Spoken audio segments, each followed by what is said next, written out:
Welcome back, everyone. The last session ended beneath Spirit Matango in the heart of the hollow where the ruined well once drew water. Each of you faced a trial, some of memory, some of patience, some of fire and fear, and you came through bearing scars, items, and truths that now define you. You descended together into the spiral of roots, answered its riddles, and suffered its punishments, and finally reached the golden heart of the village. There you each offered something of yourselves, a token, a belief, a truth, and in doing so rebuilt what was broken. The well above was reborn, not of stone but of living root and glowing water, and for a moment the village felt whole. Then came the flare. The light from the spirit well speared skyward, visible for miles. The pulse of it shook the air, stirred the forest, and woke something far away.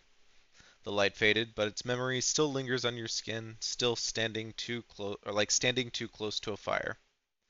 Now, back in the material world, you stand beneath the renewed well, the villagers gathering above, and you can hear it, the whispers. The air is too quiet, but too still, as if the whole island is holding its breath, waiting to see what you will do next.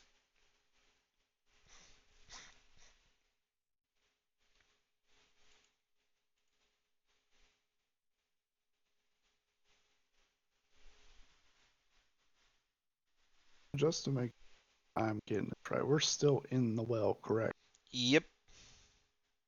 Did we leave off with me turning what's his name into a human?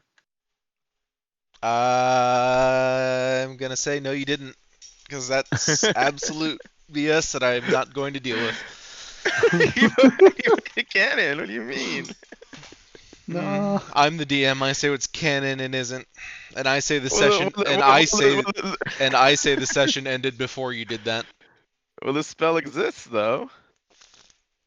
Yeah, Okay, well but then let me it change the really, spell then. it really, go ahead, because it really it really seems like something that I don't want to deal with with you doing to effectively a DM PC's pet. Well, You- isn't the it's from isn't the Abojima. It's fox an Abojima magical spell. character? It's from Abojima. It's from this world. How do I manage spells? Right? What, Maybe? what were you saying?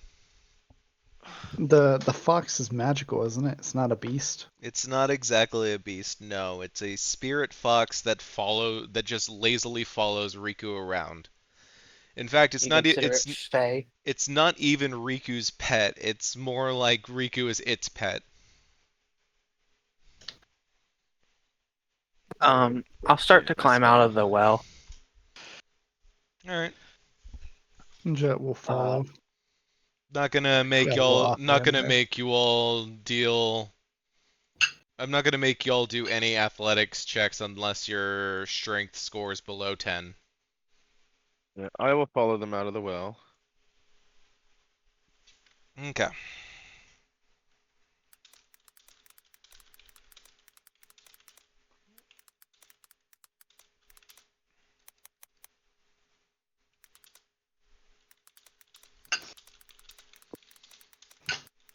What about Ivar and Honey?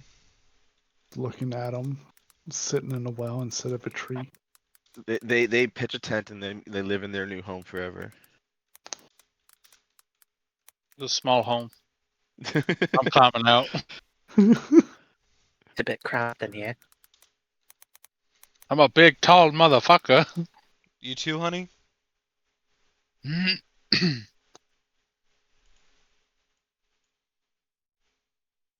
On a You alive, Honey? Sorry, I was checking in on my best friend. I have her Oh. location. She went on a date. So, what did you say? I'm sorry. where are you Everybody, climbing out the well? you climbing out of the well with everyone else? Yeah,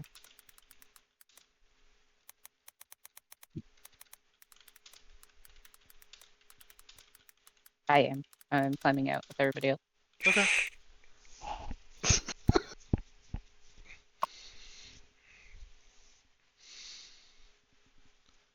The map. I'll look The around map and is smile. open for y'all to peruse if you want.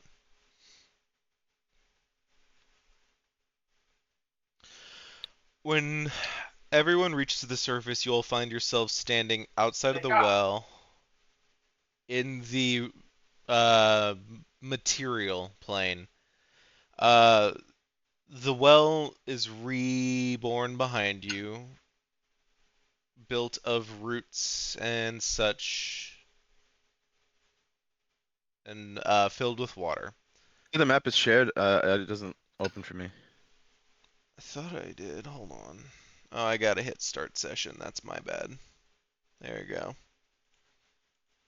Cool. Shup up. I saw the blue tent. I got scared. I was like, no, we're stuck. Purgatory, bitch. I don't know. I like this map format better than the previous one. Especially the graveyard of longtime residents of the village. Good. Well, I mean, I do say that was quite an interesting experience. Pardon me while I think I want to repeat it. shup up up up. Move y'all to the well. Is everyone still in one piece? I believe I'm all accounted for. A I little am, blood coming out of my nose, but I'm good. Yes, I am quite injured, but do you think we maybe should take a rest before venturing on?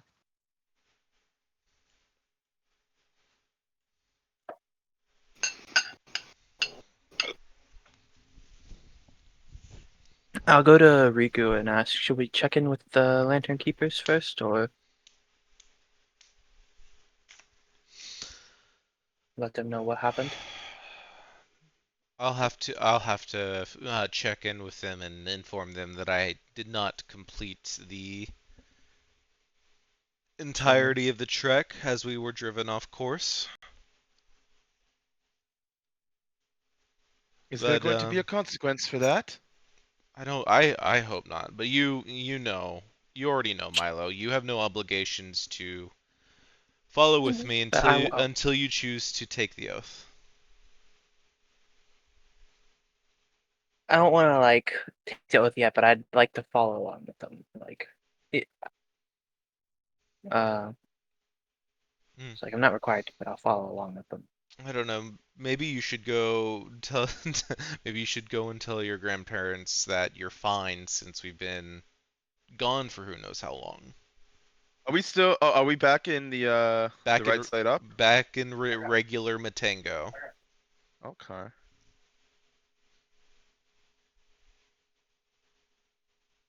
As we are going to be calling Spirit Matango, we're going to be saying it's on the ethereal plane. Sexy.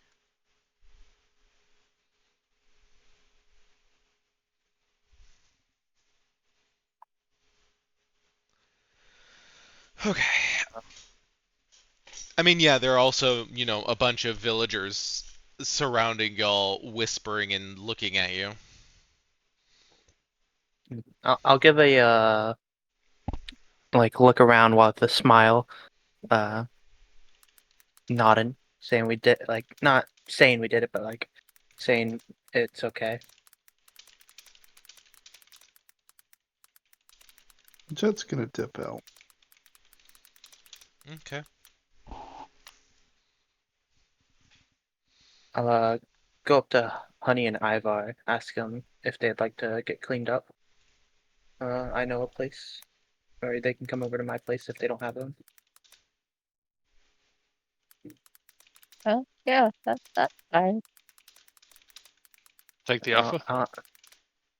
I don't know how hurt they are, but like if they'd like to get the blood out of their nose and ears. Uh, I'm hurt. I'll just start walking over to my place and head to the washroom. Riku is gonna just sort of playfully slap Llewellyn on the back and say, "You're eccentric, but you're also effective." You. I like you as well.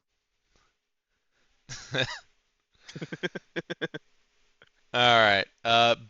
Before everyone, I guess except for Jet, who's already gone, feel free to swing by. I'll probably make up a stew from whatever's left of the hunting game from my last trip out. Do you need me to bring some herbs and veggies? If you'd like. I know your I'll grandparents' bring a farm handful. always provides. I'll bring a handful. All right, so Riku goes to his home. Milo escorts Ivar and Honey to his grandparents. Llewellyn, where are you going? Let me guess, back to the Prancing Prawn? Yeah, I'll probably chill at the bar, get a Mm. drink or two. Okay. Not gonna wash And up, just sitting there without a nose. and Jet going likely what to his sort of secluded just outside of town cabin. Yep. Go find the little stream nearby to clean up.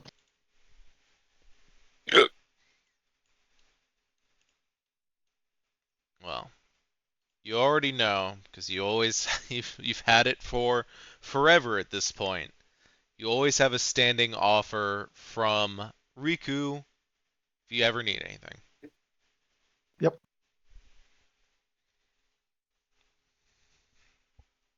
All right.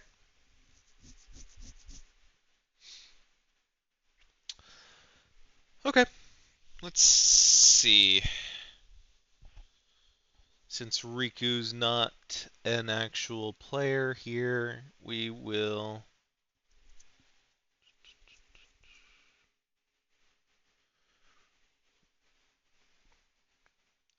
Jet, Llewellyn, and since Milo took the lead, Milo roll a sort of social initiative. That's a We're 2 going for last. my. What's up? That's a 2. You're not going last, Milo. We have the same initiative. We gotta roll. Could base it off of decks. I'm saying We have the same decks. Oh. Milo got a 2 plus 2 for a 4. Jet got a 17 plus 4 for a 21. And Llewellyn Twice. 2. got a 2. Plus 2. Well, like a natural 2, whatever the bonus is, but I'm sure that doesn't matter. 2 plus 2. Alright. 2 plus 2 for a 4, yeah. So, both of you just roll a flat d20.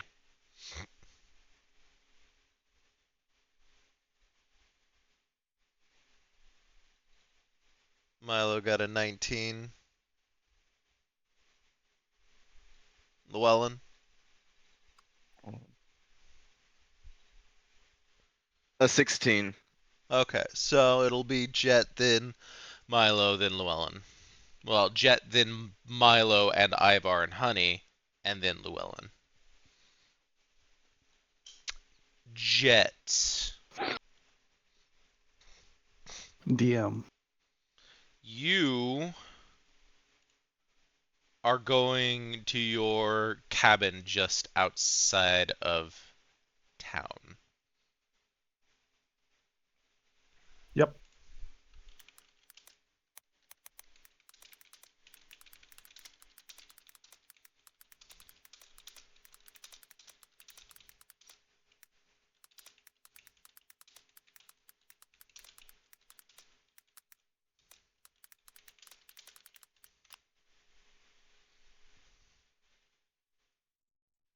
Just throw Jet in the forest and we'll pretend that works.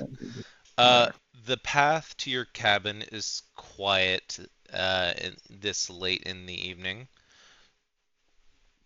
The village's lanterns fade behind you, leaving only the rising moon and the occasional rustle of tall grass. The air is sharp and still, carrying the faint smell of wet earth from the spirit well's rebirth.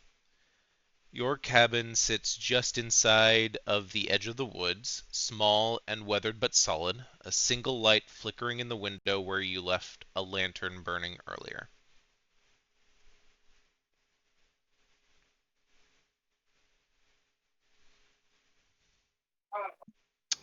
There'll be a small smile on his face as he kind of thinks of home.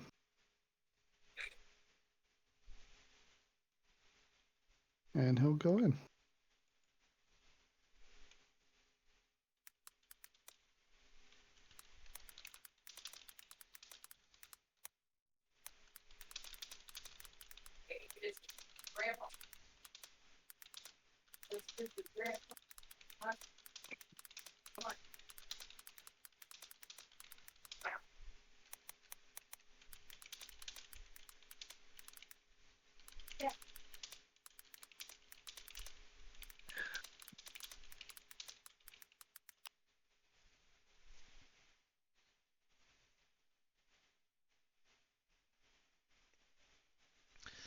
You step inside, close the door behind you, set your gun down, ready to probably relax to some degree. And then your silence is interrupted. 3 soft raps, spaced out and hesitant at the door.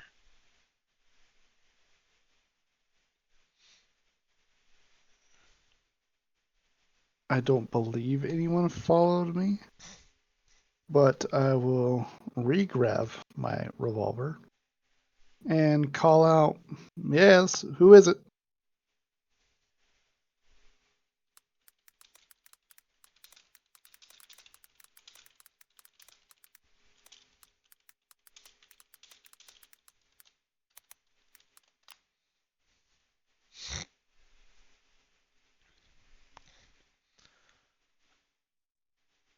For a moment, silence. Then a voice from outside, low, urgent, rough, like someone who's been on the road for too long.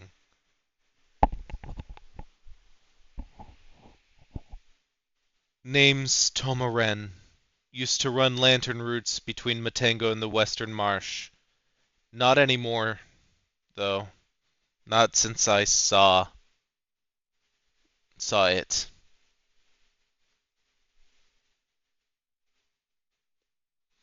There's a pregnant pause before the sound of boots shifting just outside of your door.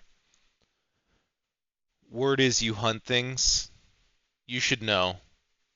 The beast's out there again, and worse than before.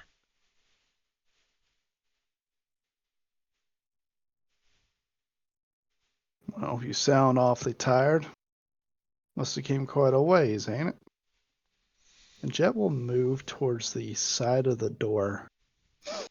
Then just kind of see, kind of get like a small response out of the guy.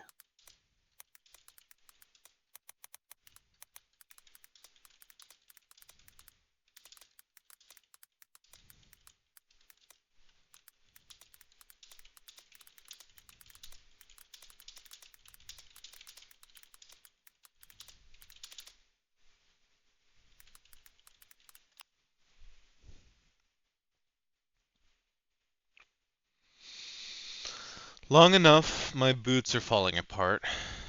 Haven't slept proper in 2 nights. Every time I close my eyes, I see the grass moving. Hear it breathing. He shifts again, the boards creaking under his weight. You don't know me, but I know you. The man who keeps walking out into the fields when no one else will. The one who came back from the spirit well. Another pause, and then you hear the faint rattle of a lantern handle being gripped tighter. If I thought it would wait till morning, I'd let you sleep, but this thing's moving again, and it's not killing animals anymore.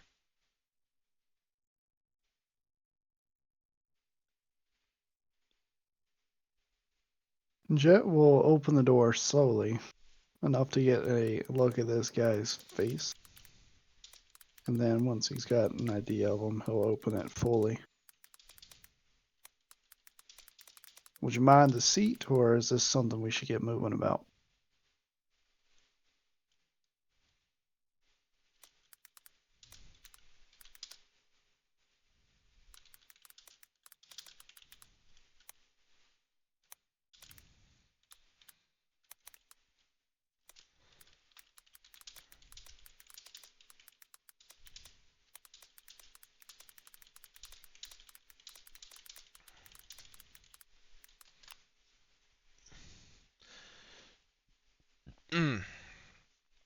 Um, the lantern light spills across the porch as you ease the door open. You're keeping one shoulder braced against the frame. And there, this Tomoren stands, tall but gaunt, cloak damp with marsh mud, beard a few days past clean shaven. His lantern hangs in one hand, unlit, its glass scratched. His face is pale, shadowed, with deep-set eyes that look like he hasn't slept in days. When you offer the seat, Toma glances past you into the cabin, hesitating before nodding once. If you've got a chair, I won't say no, but I ain't staying long. You need to hear what I saw.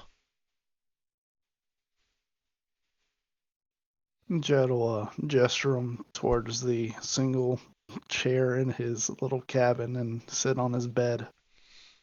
He steps inside, slow and cautious, like someone who isn't sure if the walls around him are safer than the dark outside. Uh, Milo. Yes. Gonna leave Jet with some suspense. Tie. Milo, Honey, and Ivar. Yeah. Hello. Get out. Uh,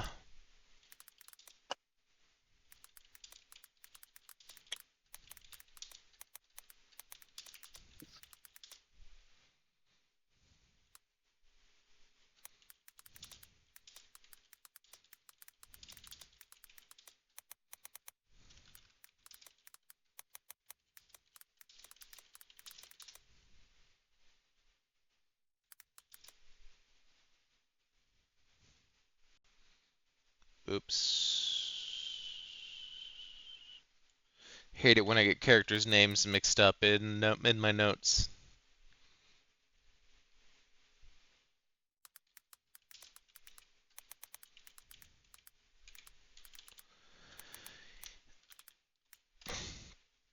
Okay. Milo, Honey, and Ivar. We we cut from Jet's cabin as Toma steps through the doorway, and fade in on the soft glow of lantern light spilling from the windows of a cozy, familiar home. The air here smells of stew and herbs, the kind of place that feels lived in and safe. Milo, you lead the way up the short path, boots crunching on gravel. Inside, your grandparents are already up, having heard the commotion in the village after the flare.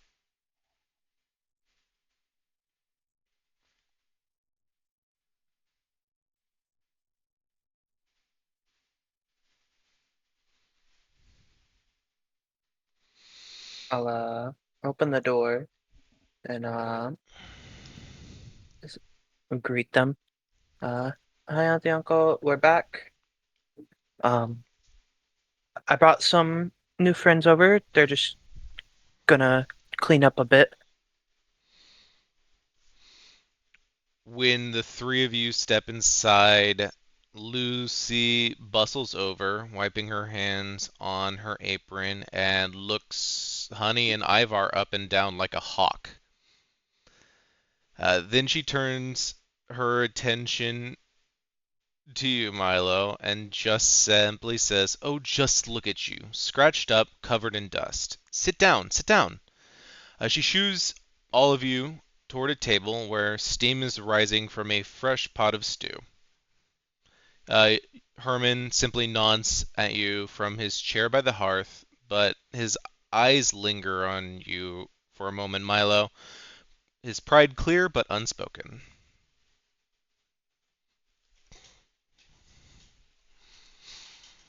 You sure you don't want us to wash up before we sit down?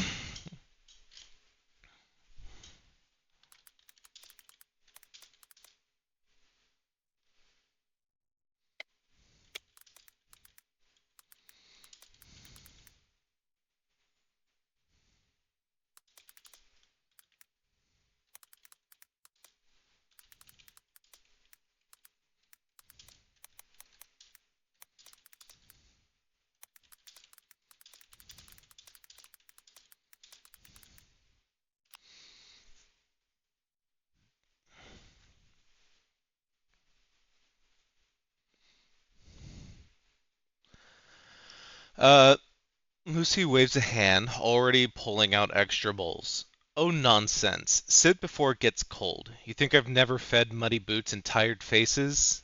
You've brought friends. That's more important than a little dirt on the floor.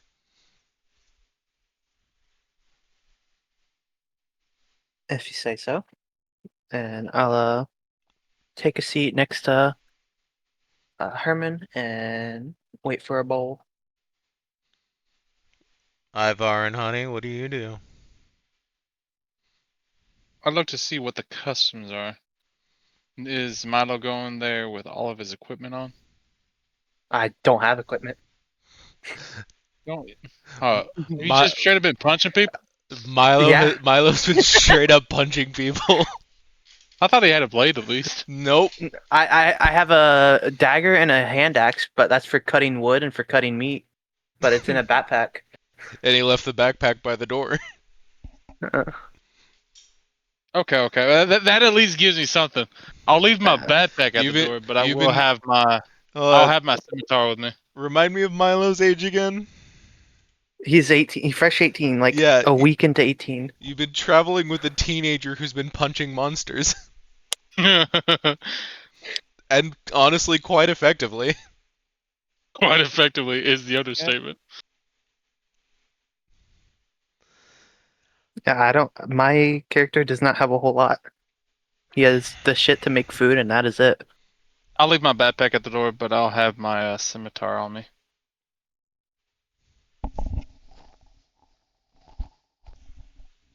Okay, Honey. I'm keeping my bag on me, and I'm gonna sit down like near Milo, and I'm like kind of like just following his lead.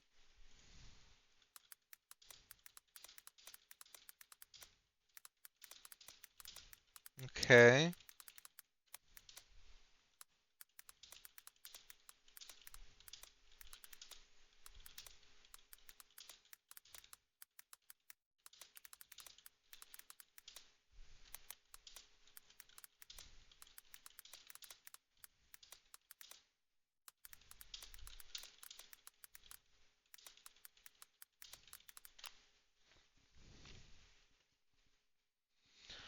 Um, Milo, you move, pull out a chair near the hearth, sitting down beside your grandfather. The firelight catches the edges of your features, and to Ivar and Honey, it honestly makes you look a little older. More like, sorry, am I saying grandparents when I mean aunt and uncle? I just have it as Okay. grandparents. That's fair. They're sort because it's more close friends to my parents. Fair enough. Yeah. I But either or because would I, work. I literally heard you say uncle, and then I'm like, that's weird, and said Yeah. grandparents, and then I thought to myself, now I'm confused. Yeah, I have it as adoptive grandparents, but There we go. that could just be uncle or like That parental I'm figures. I'm gonna just keep going with grandparents then. Yeah, parental figures that are older. Are we all sitting like by the hearth? Like, is that what we're doing? I have no clue. I mean, that's up to you. There's a table. Uh, depends on what you're gonna do. I say Milo's sitting next to his grandfather, uncle, whichever it is. Yeah, He was in his Uncle chair Grandpa. we're gonna by the stick hearth. with grandfather. Uncle Grand Grandpa. uncle. It's my grunkle Stan. I like that grunkle. So if Milo sat next to him, like near the hearth, Honey is going to sit close to the hearth because she likes the warmth. I'm your dungeon uncle or dunkle, Not the dunkle. or we can go with I'm your Dracula uncle or drunkle. Junkle. That's more like Uh, a drunk uncle. I'm your drunk uncle, your drunkle Stan. Uh, Which honestly, based off of his life, I'm surprised he wasn't drunk all the time. yeah. Granted, despite his life, dude seemed happy as fuck in the moment. Yeah. Anyway.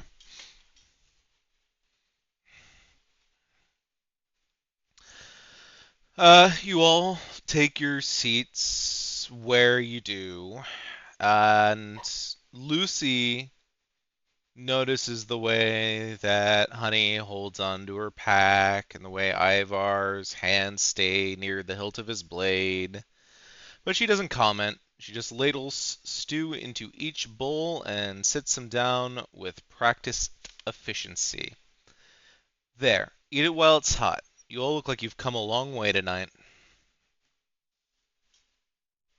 Ark, thank you for the hospitality.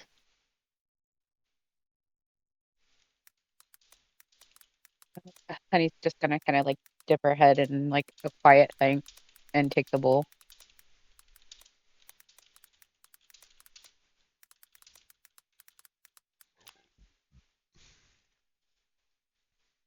And you all dig in. Mhm. I As go you, for the meat first. of course you do. Mm-hmm. So Honey just has it to her face as she's just blurbing it.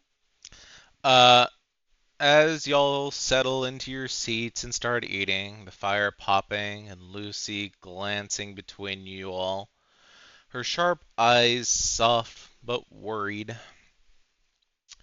Oh, hold on, someone's messaging me. Sorry, got distracted by my partner. Word's already started moving through the village. Folks saw that light from the well. Some even claim they heard singing coming up out of the ground. They're saying the spirits are walking closer now, closer than they've ever dared. And she Yeah. sits down among you, folding her hands in her lap.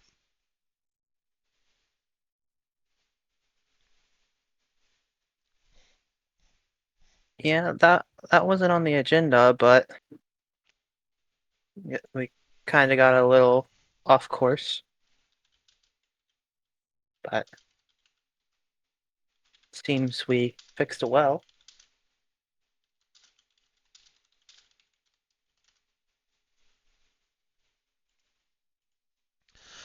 Well, not everyone's happy about it either. Old Shoji's already warning folks to stay indoors after dark. Says something's been pacing the tree line near the north fields, and it's bigger than a wild boar. Uh, your grandfather lets out a rumbles out a low sound before setting his down his spoon. And it ain't just Shoji. Runners from the marsh haven't come in 2 days, and the fishermen claim the river's been too quiet. No frogs, no birds, just still water.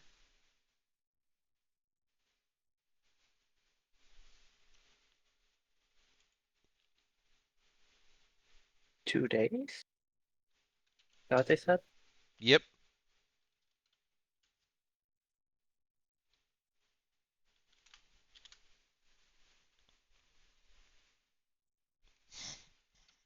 You been gone that long? Or It's just what it feels like. Well, I guess you won't know till you ask. Yeah.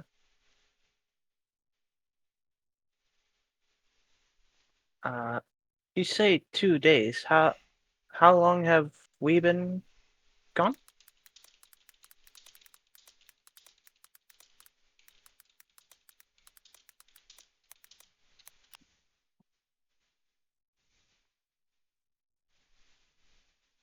I asked Norman or Lucy.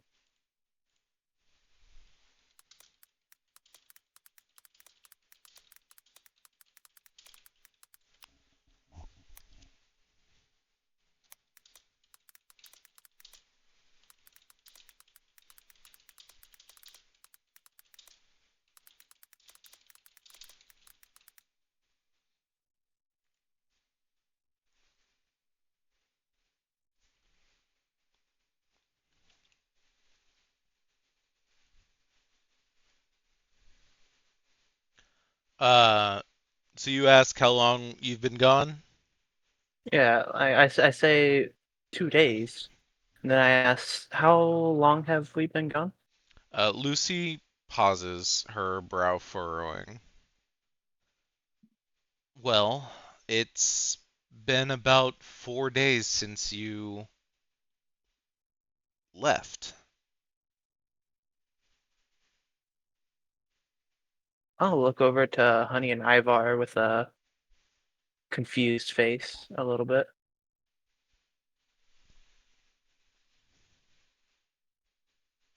Uh, Honey's gonna kind of just shrug and she'll you know, time doesn't really matter to me. I was at a pod forever.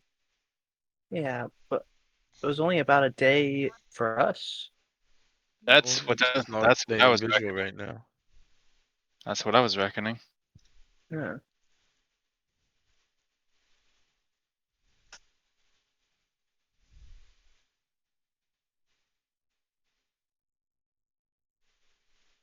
I love Anyways, how good too. I love how here's you know what, I'm gonna keep my mouth shut. If you guys miss something in what I'm saying, I'm not gonna repeat myself.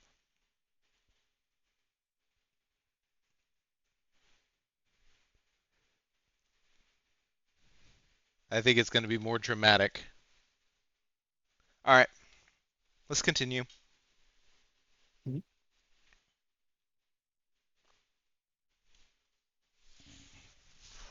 Uh, Once I finish my soup or stew, I'm quickly run to the washroom and just clean my face up a bit if nothing else is happening. Okay. And as time progresses, Honey and Ivar are given a good opportunity to clean up.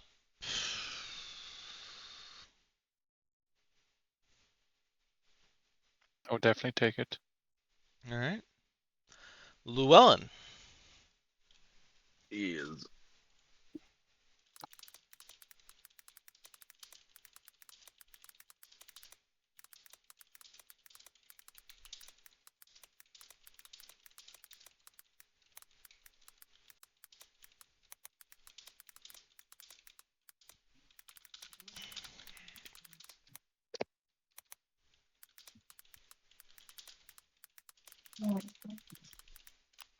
Okay.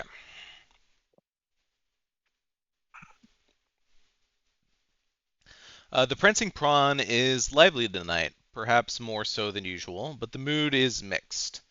The flare from the spirit well has people talking in low, quick voices over mugs of warm sake and fish stew. A few lanterns have been lit in the windows, casting the tavern in a warm golden glow that contrasts sharply with the memory of the hollow's eerie light. When you push open the door, there's a brief hush. A handful of villagers glance up, curious. The bard who left town days ago has returned from under the well, and with the look of someone who's seen things no mortal should. As you move in, uh, the innkeeper, what was her name? 1 second.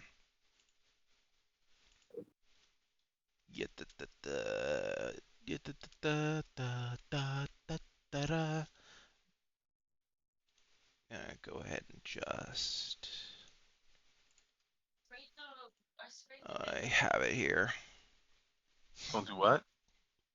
Sarah.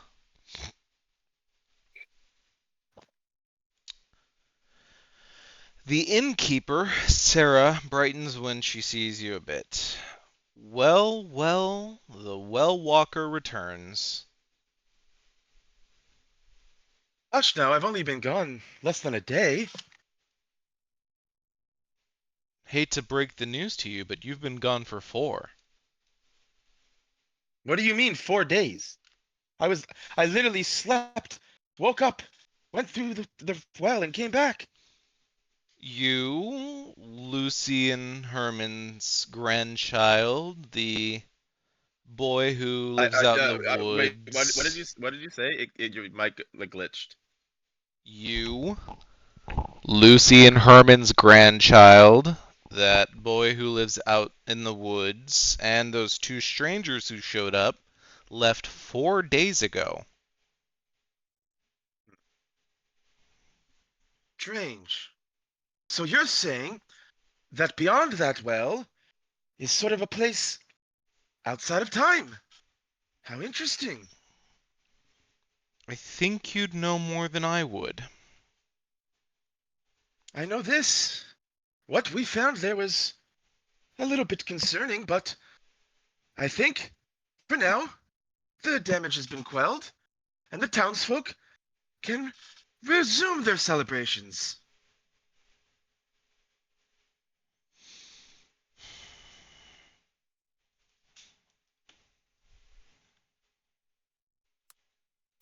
I look at Sarah and I say, Sarah, have you ever felt like you were meant for something more than just living here? Me singing for the townsfolk, you tending to the bar. Have you ever felt a higher calling?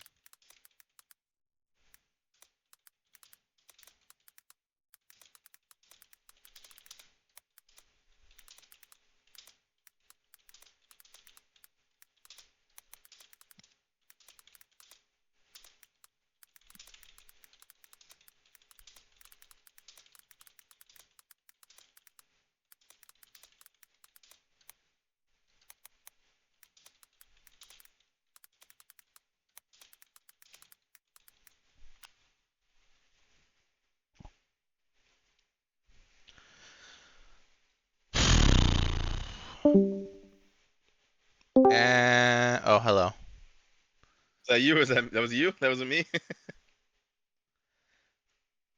No, who I disconnected? think that was Honey. It was me. Oh, I couldn't hear shit. Ah, okay. Did you hear what I said, Jasper? no, I heard you. Okay. More than pouring drinks and breaking up dice fights? Just mean there must be more out there. More to see, more to do. And quite recently I've found that I have maybe a bigger role to play than simply a traveling entertainer.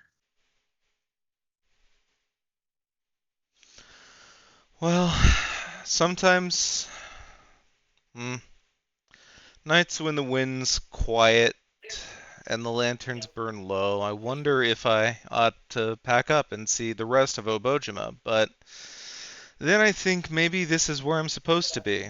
Maybe holding this place together is my more. There's certainly nothing wrong with that. We all have our own journey to follow. I just think maybe it's time I ventured away from Atengo and resumed traveling. There's more people that I could spread the music to. More people that I could help.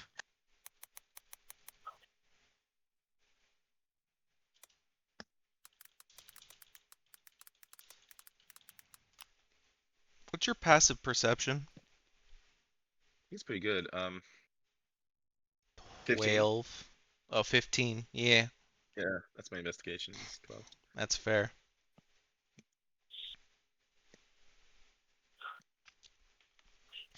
As you speak with Sarah and all that, you can't help but just sort of tune in to some of the conversations that you are able to hear from whispering patrons here in the Prancing Prawn. Mhm. Two nearby fishermen are discussing. Uh, you hear the river was dead quiet today. No birds, no frogs. It's not natural. The other responds, "You heard about the tracks near the marsh? Whatever left them had claws as long as my hand." Moving along, you hear words from a young couple by the window.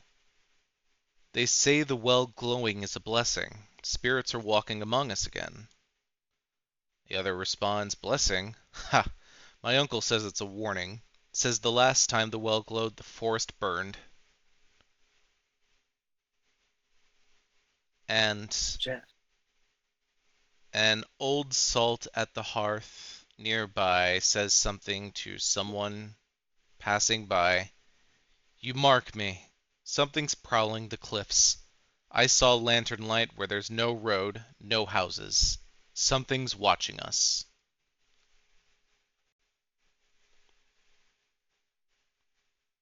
I take note of all of these ruminations. Okay. Then you sit down for food and a drink. Hmm. When I conclude my drink, I say, "I think this place could use a little more livening up." And I get up towards the stage, take out my lute, and I start playing for people. My song beginning with "The festival has come and gone, but we rejoice again. For when there's merriment to be had, we drink of merry men." And I just keep performing. Okay.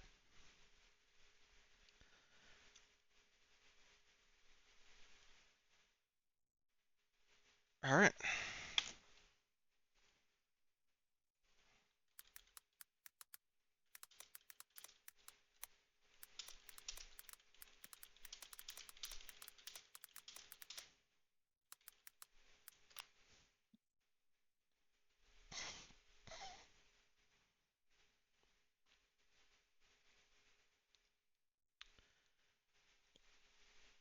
Jet.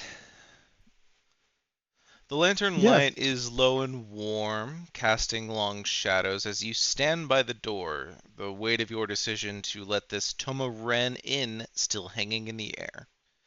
He hasn't sat yet, he hasn't said anything yet. He's still framed there by the doorway, a traveler carrying news too heavy to set down. Then he moves slowly to take a seat. "Well, you gonna hear me out, or do I take this warning to someone else?" No, your warning is well received here. What do you have for me?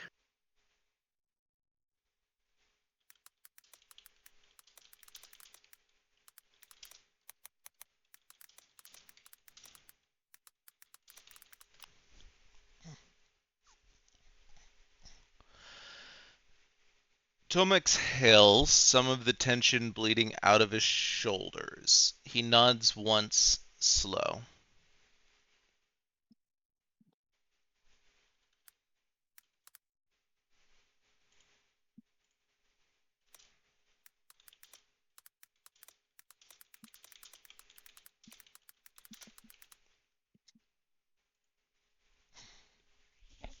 Hold on.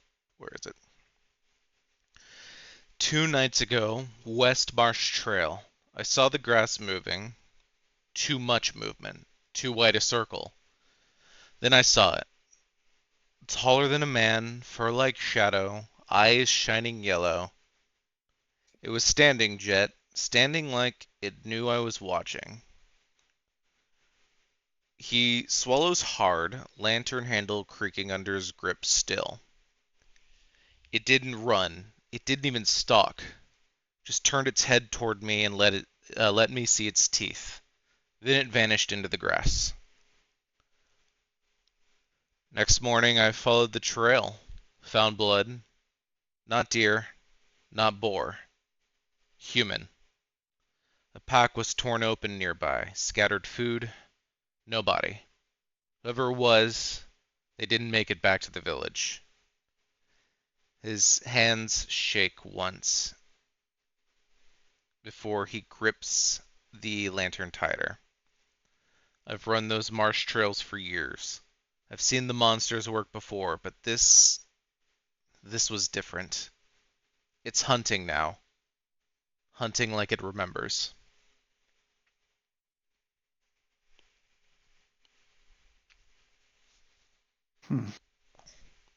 Well, if that's fair, this is all true, and what you say has meaning. I've got no choice but to go.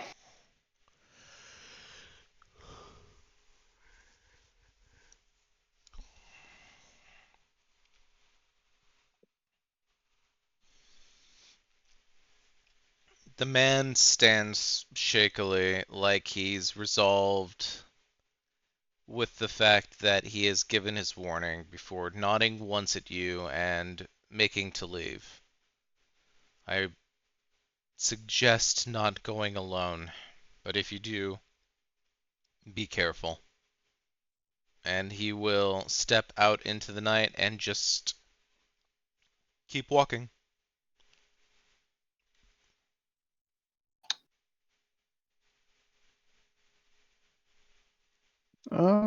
Yeah.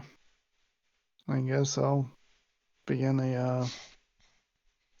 to prepare myself, gather what I already put down and head back into town, I suppose.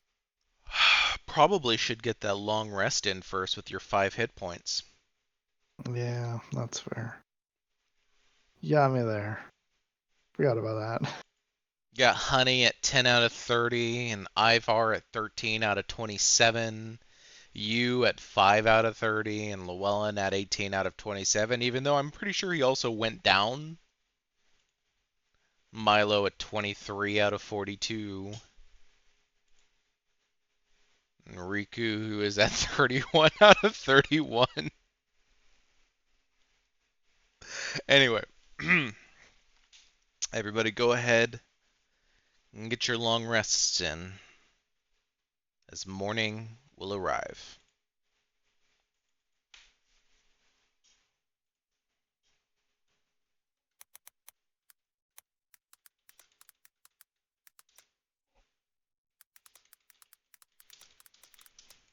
I'm gonna be up pretty early, out back, just punching a punching bag made out of sand. That's what most punching bags are made of. Yeah, Punching a sandbag. So, I mean, that's what's in yeah. a lot of punching bags. It's like many layers of fabric and. Oh, actually, hold on. What do they put in punching bags? I'm like 99% sure it's sand. Shredded textiles, sand, water. Dependent. Yeah. It mostly depends on the What type type of of punching bag. bag? Sometimes even foam. Yeah, I just didn't want to mistake it for grain, like a grain from the farm fields. Okay.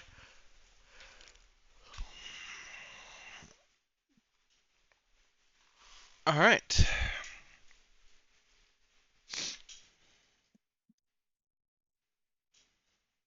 Did Ivar and Honey stay with Milo? That is up to you.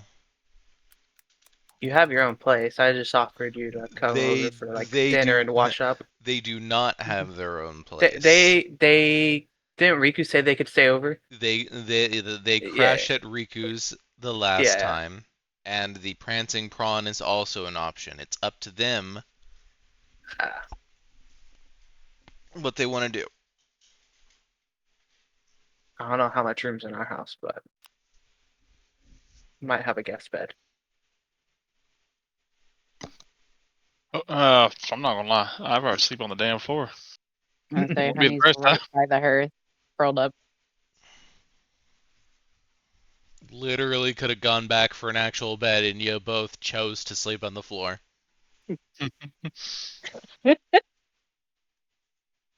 She's right by the hearth. Thug life.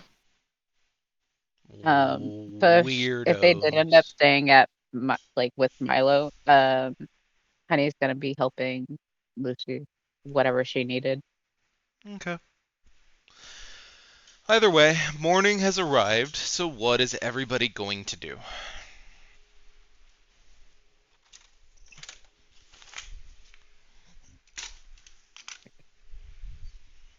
I'm Jet's just heading punching into shit. town. I'm gonna let y'all make your decisions, go where you want to go, speak to each other if you want. I just need to use the bathroom real quick.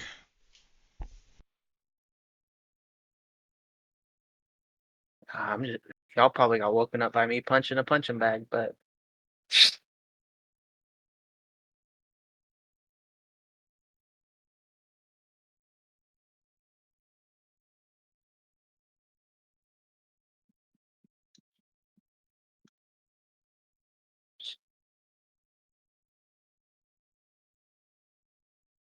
yeah, you thought I was walking around with like a full gear or something? I thought you had at least some gear. No. I'm in my everyday clothes with a backpack that has a bunch of shit for cooking food and preparing food. Y'all That need is all I to, have on me. y'all need to take leaps and actually roleplay. Ah,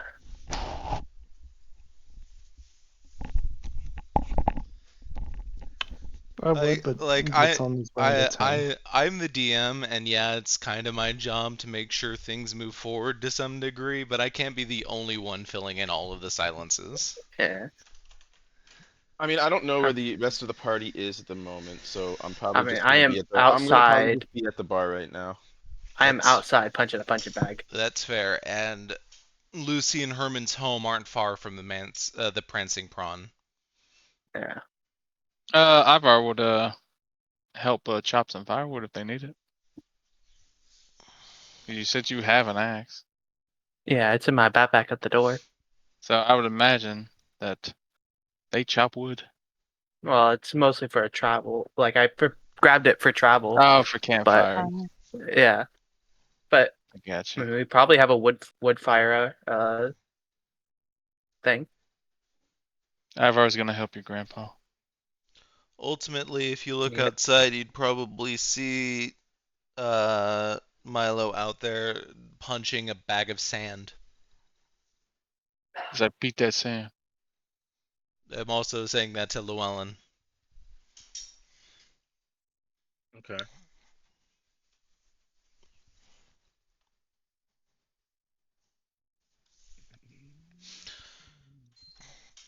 I'll finish my drink and then I'll head over to Milo. Drink it first thing in the morning. You know it. It's a nice hot cup of hard cider for this cool, misty morning.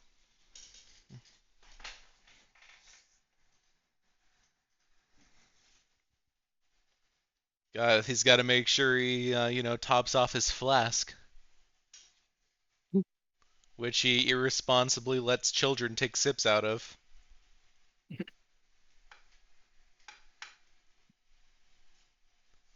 So you go approach Milo. Yeah.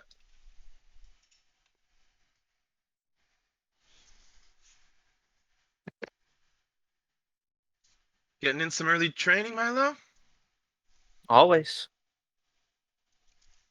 I've been listening to the people talk, and I think we've got a couple new places that we could explore to find some more pieces of this mystery.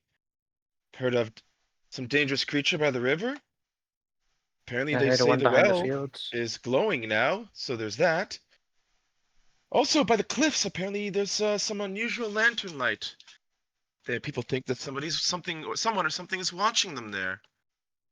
Perhaps we should address this with the rest of the party and decide what our next move should be. meet with Riku later. Hopefully he's awake by now. But Well, he does like his beauty sleep. yeah.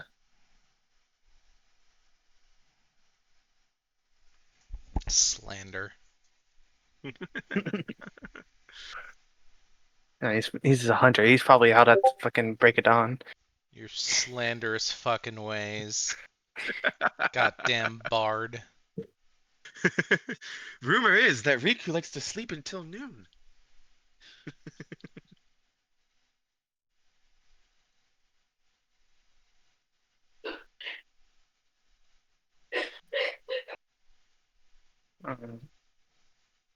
Yeah, let me just finish up this set and then probably head over to Riku's. We'll probably I'll meet you there. check in on Honey and Ivar. Think they fell asleep at my place. I'll meet you there at Riku's. All right. While you're there, I'll hand you a bag of veggies and some herbs. You want to give that to Riku? I got so sidetracked last night. Sure, no problem.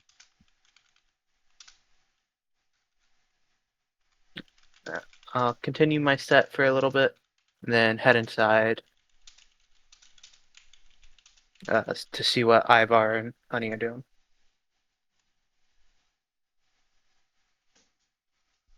Wow, I closed and locked my door and the cat's still in my room.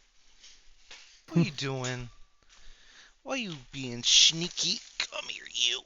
Oh, hey, Bubba. Hey, stinky guy.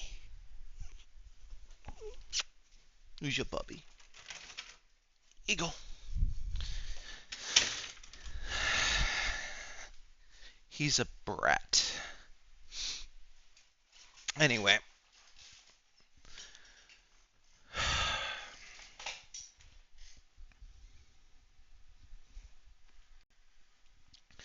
So,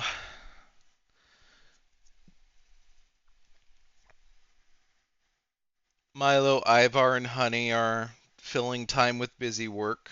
Llewellyn spoke with Milo and is now on his way to Riku's. Jet, Mm-hmm.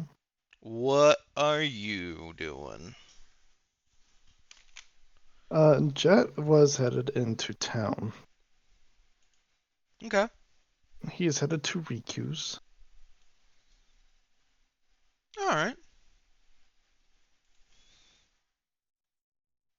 I don't Fair know enough. how long that would usually take. I'm not sure how far out of the village I am. I mean, for the sake of ease, we'll say you're getting there same time Llewellyn is. Okay. And Riku's, if you all remember, let me pull up the map, is 3 houses down. this one.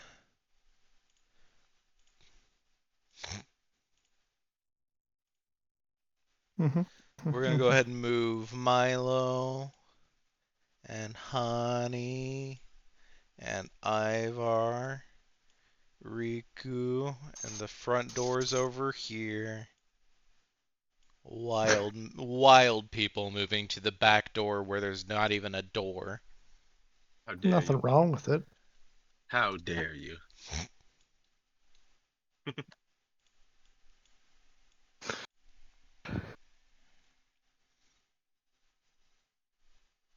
So you two are free to interact any way you want as you both reach Riku's door. Give Llewellyn a nod for knocking on the door. Sleep well. I did, and you? For what I could.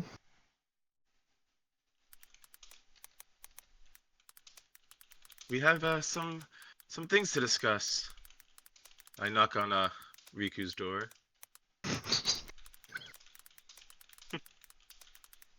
You knock again. Yep. I knock. Okay.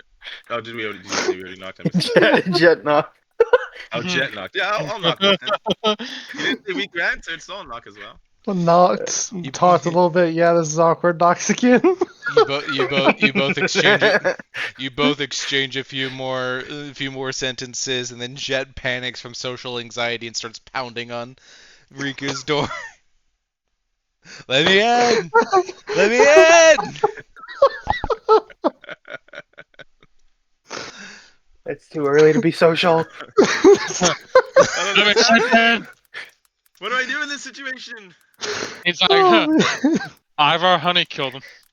Riku's just on the other side of the door, just laughing. Oh man. And Riku's standing just on the other side of the door with a Cheshire smile grin, liking the anxiety he's causing. No, kidding. After a period of time, Riku hears the knock and starts moving towards the door. Then hears a second knock not long after the first. Uh, my literal entire browser crashed. I would like to imagine that Jet's knock and Llewellyn's knock are two different ones. So 1 second. Yeah, Quite literally, the entirety of my browser crashed.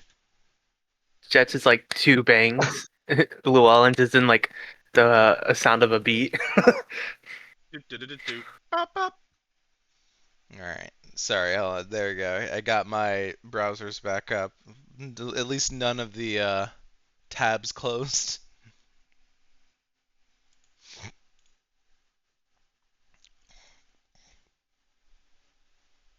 And then Riku opens the door.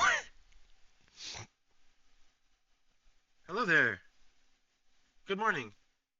Little early for urgent knocking. Well, thought there's some stuff we could discuss. Okay. Shall we come in? Riku will step aside and invite y'all in. Milo said, Milo, wait, which one's with, is Milo with me right now or Jet. Jet? Jet that's is what with I you got. right now. Milo said he's going to bring, Honey and, Ivar over, so perhaps we shall make some drinks while we wait for them.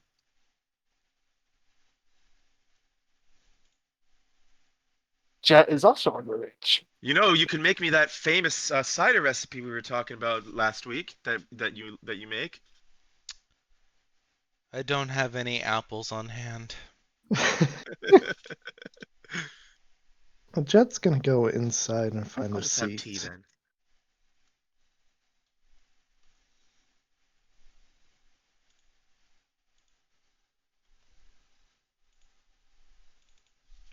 Uh,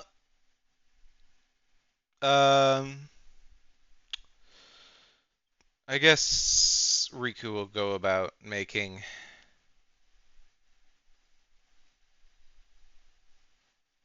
Yeah, Riku will go about making some tea.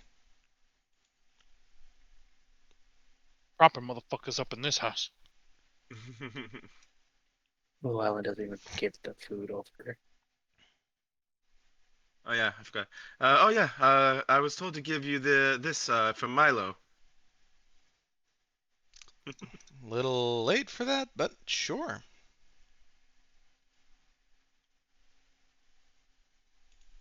Set it down on the table.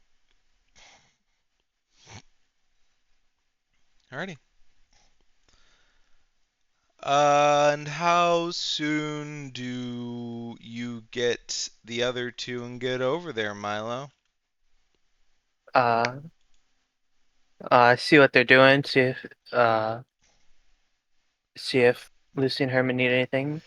Probably about like 20, 30 minutes. Okay. So, tea's pretty much done by the time y'all get there.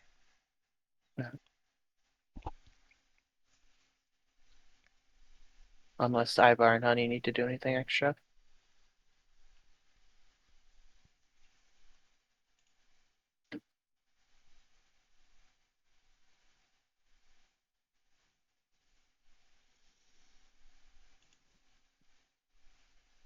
The silence is deafening.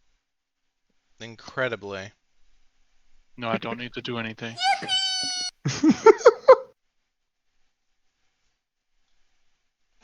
Gonna scream. Honey. I'm so Is this sorry. it I says didn't hear a chamomile? goddamn thing. Is this a chamomile, Riku? It's very good. Goes to show what the fuck you know about tea. Okay. Oh, are you saying this is this maybe this is Earl Grey then? It's not Lipton's, is it? I'm not a fan of Lipton's. What the fuck are you talking about? The tea. The tea. Jesus Christ. This is what happens when there's no RP. We start talking about tea. Uncle Ira's Speaking favorite, of man. tea, It's Alright, I would love Jasmine. to spill the tea, but I gotta wait for the rest of the party to arrive. You know what? I'm Well, gonna in fuck. the I'm gonna fuck with ya. meandering. It's matcha. You know, I never thought I'd like matcha, but the way you make it, Riku, it's actually kind of good.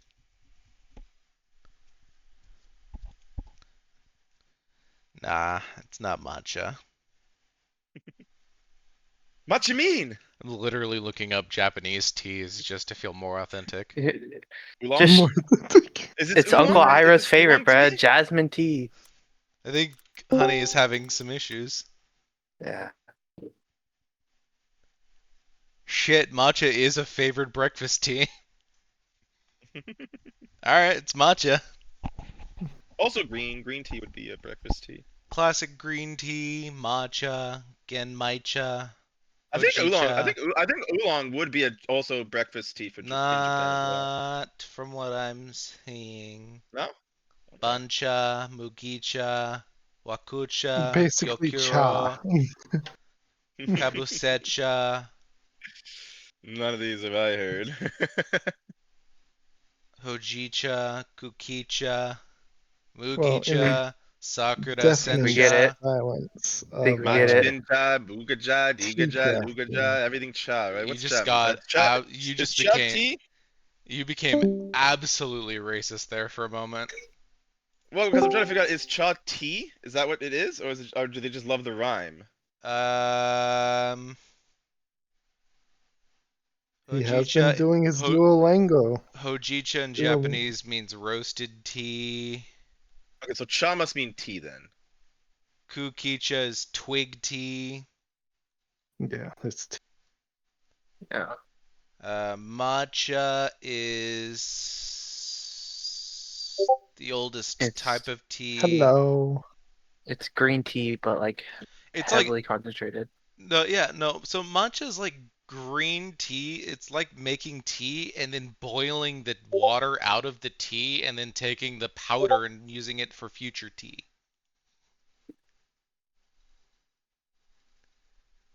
I don't know why have we're you have you typing. checked your defaults?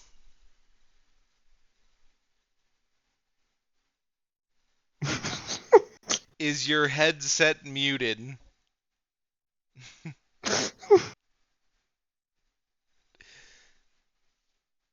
Angie cat screaming and crying.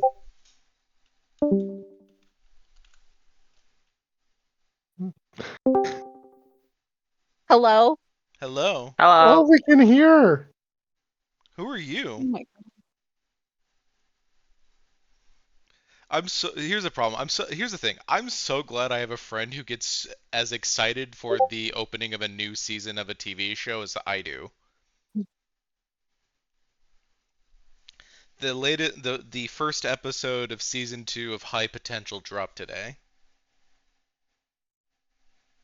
It's a kick-ass I'm show. surprised people watch TV. I watch Hulu. Who watches TV anymore when Hulu is very good at uploading videos as soon as they release anyways? Okay. You alive, honey? Yes. Hello. Hi. Can you hear me? Yes. Hello. Yep. Okay. Cool.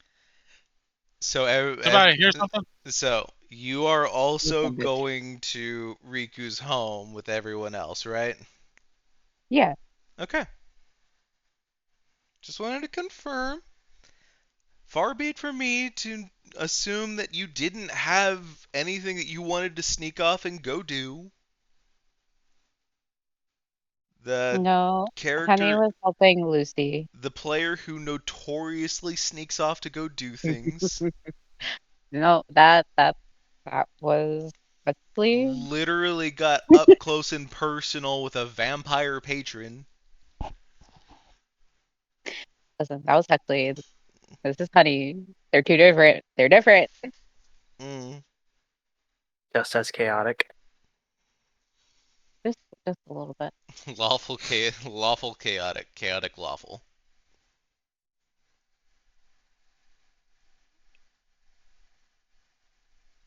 What was it? Chaotic entitled?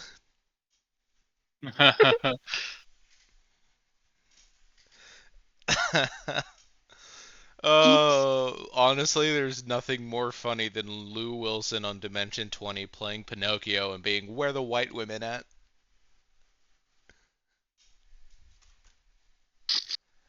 And then in a fight with 12 fairies being like, "Oh, there's the white women." Anyway,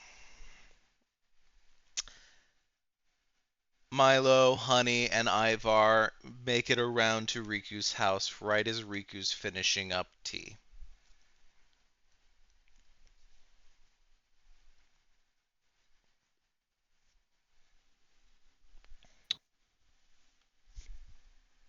Well, Riku, I hope you made enough for everyone. You told me that the others were coming. I didn't say that. Llewellyn did. No, I told him.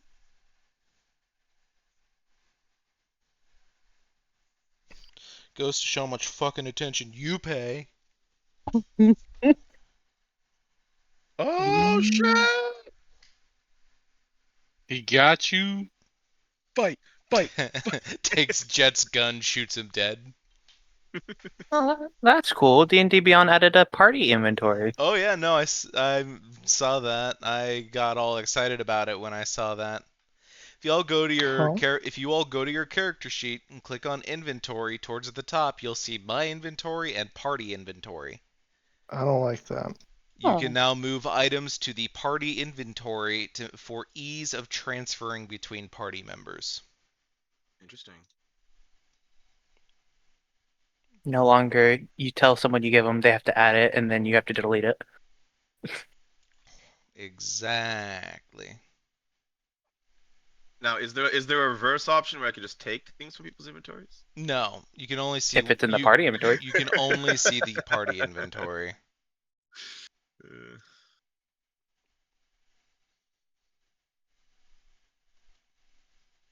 And honestly, I'm gonna fuck with you all. I'm gonna put I might just put I put things in there from time to time, and honestly, first come first serve. God. So keep an eye out. Okay.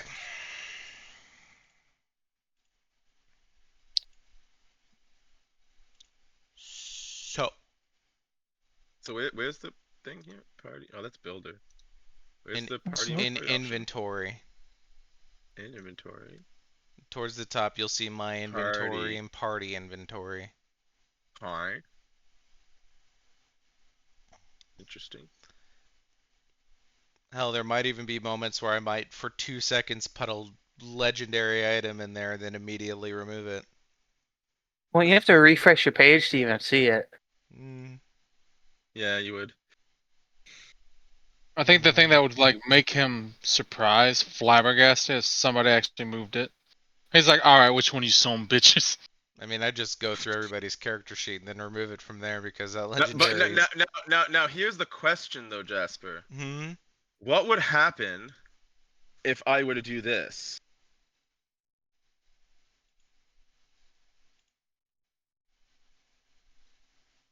He went quiet. Everybody Robe of refresh the your page. Archmagi. There's nothing in the party inventory. Just Are you the sure? Robe of the Archmagi. Mm. And what if someone else did that and then someone took it?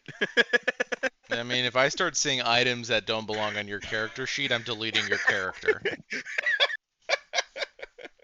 We found a secret way. We're gonna make an underground black market of items under the DM's nose. Well, looks like I'm going to be Hold on. keeping a closer eye on the party inventory. Hold up, I saw the item get deleted in real time. Did they change it where you don't have to refresh it no more? Maybe. Did it get added for you, Tenchi, in real time too? When I put it? Let me I didn't add something. let me drop an item in right now. Let us know when. Right now. Nope. No. So you have to refresh it to see it, but anyone can claim it, and then it will disappear from it. I don't even see it after I just Oh, refreshed. it got added to. Hold on, there we go. Now. Okay, wait. Oh shit, yeah. There it is. Oh, that's I cool. was refreshing just as it happened, but it did work. I got to see it in real time. That's cool. And then remove. And it's gone. I was about to grab it. Item not found. And then Riku's page crashed, and now it says, "We live in a world of uncertainty, but certainly the page you were looking for isn't here. Perhaps this halfling has stolen it and hidden it in another place. Try searching for what you were looking for in another realm." That might literally have happened because just as you were deleting it, I hit add to loot. Which is insane because you already have one. I got it. Wait, I already have this? No, I got that one. I got that one because it's in my loot. I got the one that you deleted. Insanity. I'll delete it. That's really sad. So apparently if you simultaneously delete and take the item, it crashes. It crashes a D&D page. Alright, whatever. Hey, when I deleted it, I got a crash too. Because I deleted it at the exact same time. We're learning, people. We're learning. Right. So It's because he was trying to get rid of something that doesn't exist on that page anymore. So it's like, what the fuck do we do? Hey, don't worry. What are the odds that we both did the same thing to each Hey, other just now? Hey, don't worry. Hey, DM. Don't worry. The gay wizard still dances. Oh, that's so funny. I just noticed something. What's up? What was that? Scroll down to your attunement slots. There's party attunement. What does that even mean? I'm sorry. What?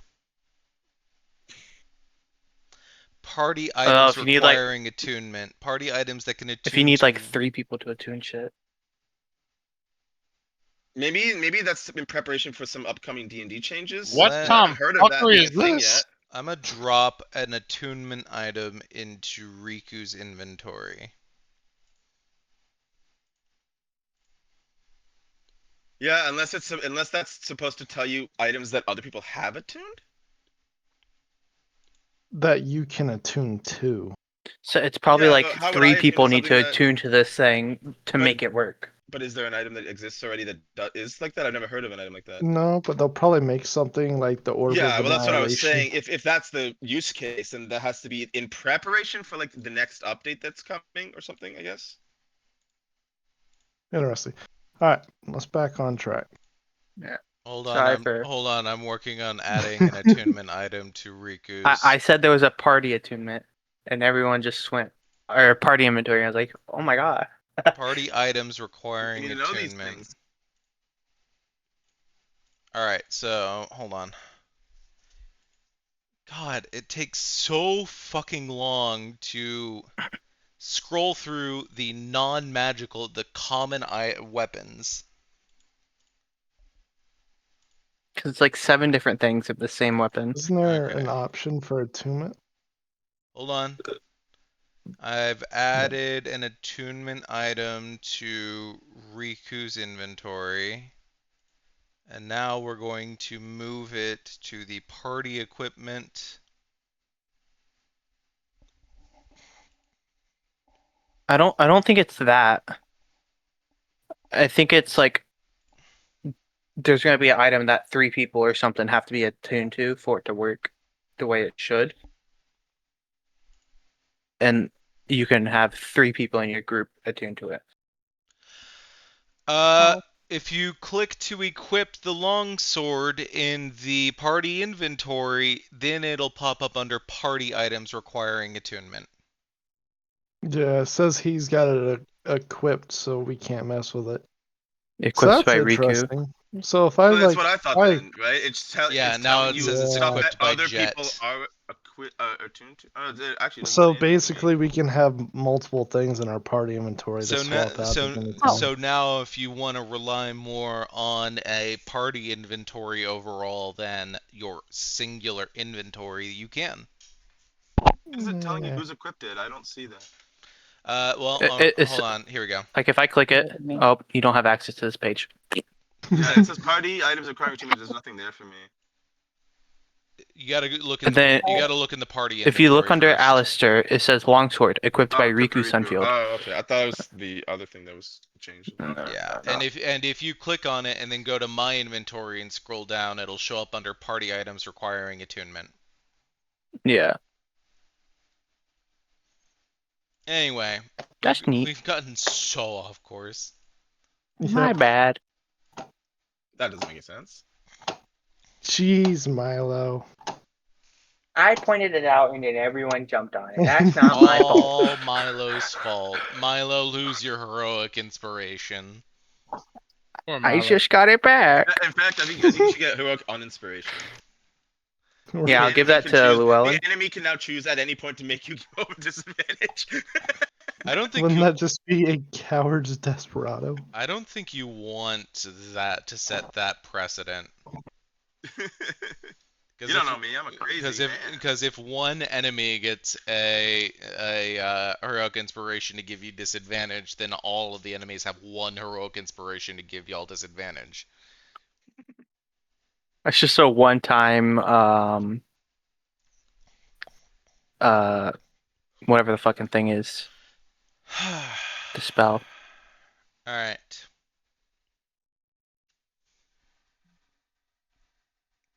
So, you all are at Riku's for tea. Go ahead and talk amongst yourselves. Well, I was listening to some chatter at the bar, and I think I may know some options of what we should be doing next. There's some other dangerous activity that could be worth investigating.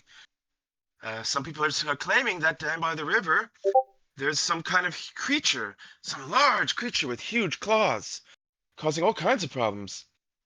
People are also saying that the well is now glowing, and the forest is appearing to look as if it's been burned. I also heard that by the cliffs, there's unusual, unnatural lantern light. I would like to remind you that It was- the worry was that the last It- time the well yeah. glowed, the forest Oh, the last burned. time. Yeah, okay, I'll say that. I wrote it down, but I just wrote cliff notes. And then I'll say, yeah, and there's unusual lantern light, as if something or someone is watching people. And any one of these could be a good next step for us to turn on our investigations. I also heard something was disturbing things beyond the field.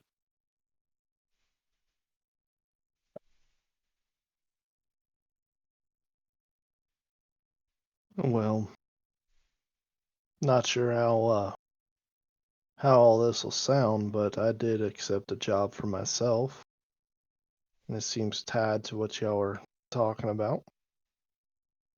Can't promise any compensation, as none was mentioned, but this is more of a personal retreat for me. Would you like any help? Well, if you want to figure out what's causing all this mess, it would definitely be an interesting place to start. No, I'm down to tag along.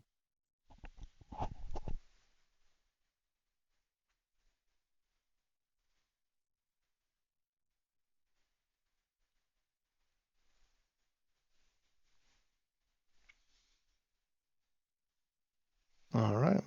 Well, we'll be leaving here shortly then. I don't know about the rest of y'all then. Honey, Ivar, and Llewellyn, the worst people in the world. I forgot my mic was muted. Because at one point I was just like, I guess I could tag along. And then I was like, yeah, fuck me. Don't respond to me.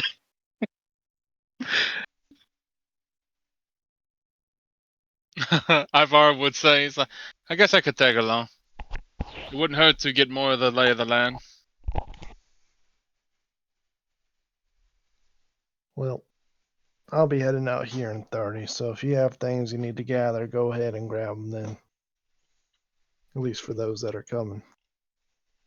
Well, I- I've given you options of what to investigate. I think we should stick to doing things as a group. So, if that's what you guys want to do, then that's where I will follow. Ivar was gonna grab his pack. Yeah, my backpack's already on me. I don't think Honey left hers behind at all either. She slept with that thing in her arms. There's too many. Tucked right to her chest. There's too many shinies hidden inside.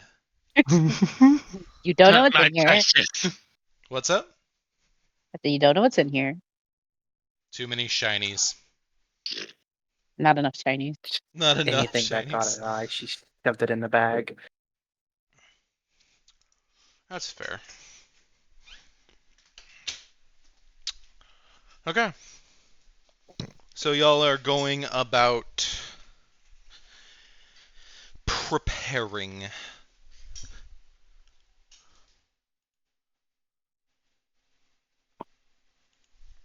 don't think there's really much for me to need to do to prepare, especially if I don't have any gold for any supplies.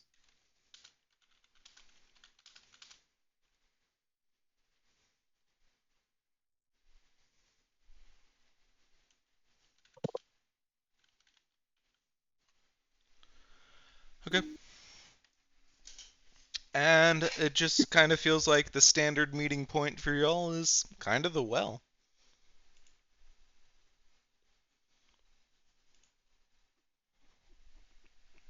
How glowing is the well? Is it like a beam in the sky, or is it just like a faint glow? It's just a faint glow. Hmm. Oh no, Jet fell down the well. No. Can I grab him? Oh Yank him back up. no. Oh no. Ivar's falling down the well. Can I still yank him? Oh no, the well! It's glowing! Can Oh, I Oh yank the well no! fell down the Deb? well. Our table! It's broken! It's falling down the well. That's what it sounded like the way you were saying that. Can I yank Oh the well no, in the well there? fell down the well. Reverse fucking grab, bitch. Oh You just Our get fucking table! snatched. no! It's broken!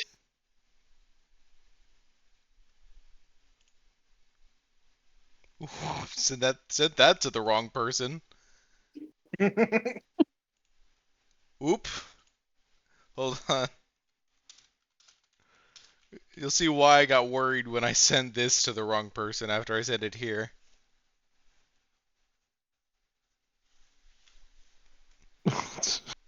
Uh, uh, uh, uh. um,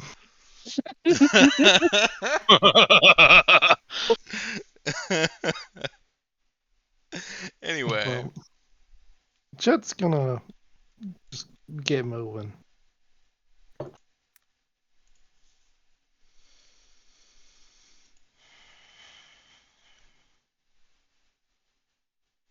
What's up? So Jet's gonna get moving. After you climb out of the well? Mm-hmm. Okay. So you all get moving? Who's messaging me? So I'm throwing something in the chat.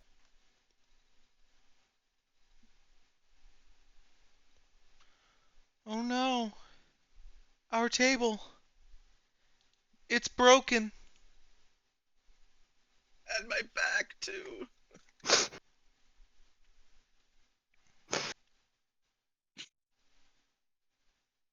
That guy Recently makes it look a lot more discovered. graceful. If you scratch my cat's back, she does the like licking in the air thing. Yeah, you're where on the back? Lower back and middle back. Base of the Somewhere in there. tail? Sometimes, not That- always though. Yeah, so turns out that's the cat's That erogenous turns them on. zone. Yeah, that turns them on. It turns them weird. on. It literally does. Good thing you're fixed and there's no more. literally my cat Omelet. I'll do that to him, and because he's a feral colony cat, once I stop, he attacks me. My cat's neutered, I think so. Like he's more calm about it, but My man instantly fell asleep. or was he asleep the whole time? Maybe. Here's the wild part. I have a tasteful nudes calendar of Markiplier.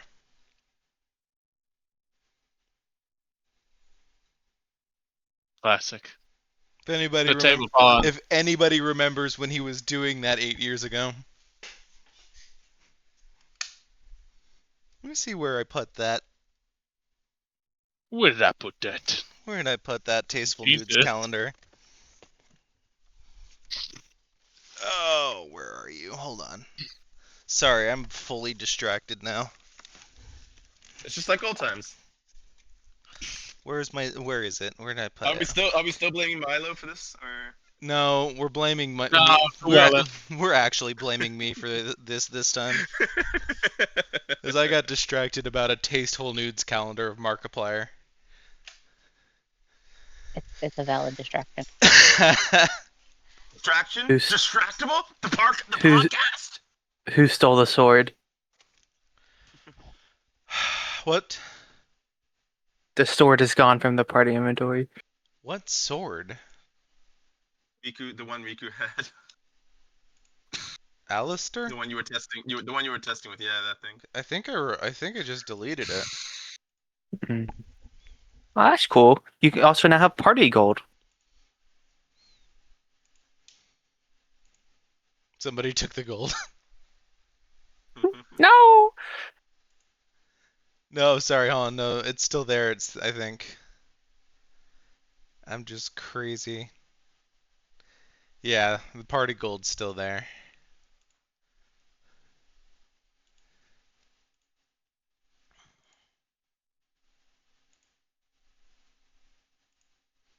Okay, sorry. So, you all gather up around the well, ready to set off.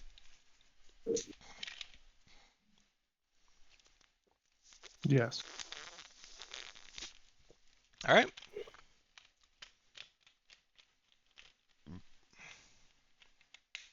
You're Get going.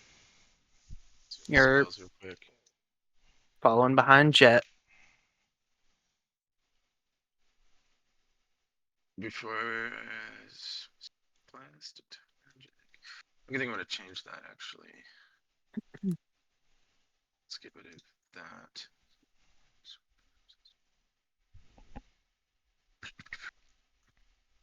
So where are you all headed first? I think the common denominator was Distinguished Jet.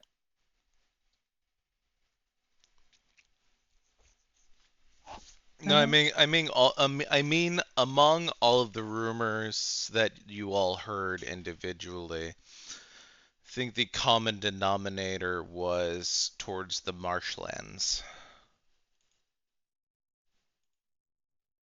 Well, yeah. Following the Lantern Blazers trail. Yes.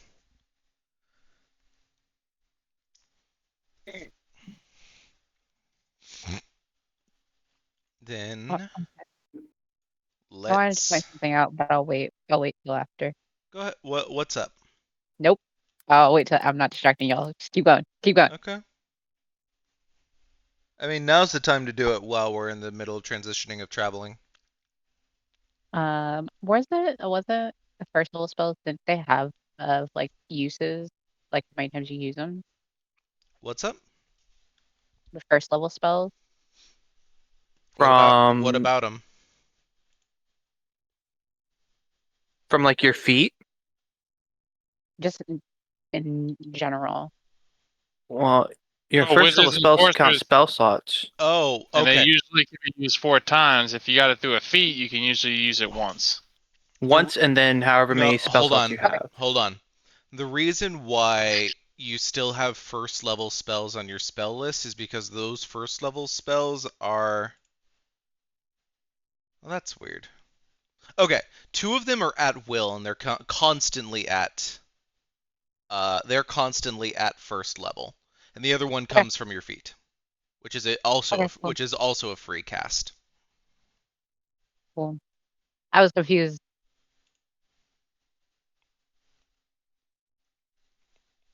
Yeah, under Magic Initiate Cleric, you get 1 free cast of Healing Word. Can't you also cast it? Yeah, you can also cast the spell if you have any spell slots with any spell slots you have. So you can cast Healing Word at level 2. Yeah, and then because of your healer's kit, you get Cure Wounds. And because of an Eldritch Invocation of yours, you get Jump. I was confused. Never mind. But yeah, you have 2 spell slots for You have a casting any you have a spells except for fuck those 2. you have a Or 3. fuck ton of cantrips. Bright Sparks, Eldritch She Blast, packed to the tome. Eyeburn, Guidance, Light, Sacred Flame, and I don't know why I did Good it old right. guidance. and Legacy for some reason. Good old guidance. Why do you have the Legacy of Sacred Flame as well as regular Uh-huh. Sacred Flame? I don't know. You get Sacred Flame. Oh, it's because you're rocking a Legacy. You're rocking Legacy spells on this. Let me look at your character sheet real quick. It's from your pack to the tome. Did you? But she also gets Sacred Flame from her patron. Oh no! Wait, that's not right. Hold on. Did you say from her slut, then switch to I was gonna say Celestial Patron, but Okay. The Luxial patron. That's wild as shit. I get it from my slut. I mean patron. I was just gonna say Patron just because it's faster. But I started saying Are we, talking about, Celestial. are we saying patron or pimp? Because I really don't know. Depends on your like relationship to Depends on your your patron. subclass. They could be your pimp. Pip My Spellbook, the new D&D hits show. I'd watch it for like the first season, and then I'll get tired of it because the ideas slowly become uninspired. You'll last a season? God damn. I probably last halfway through an episode. I caught that pun.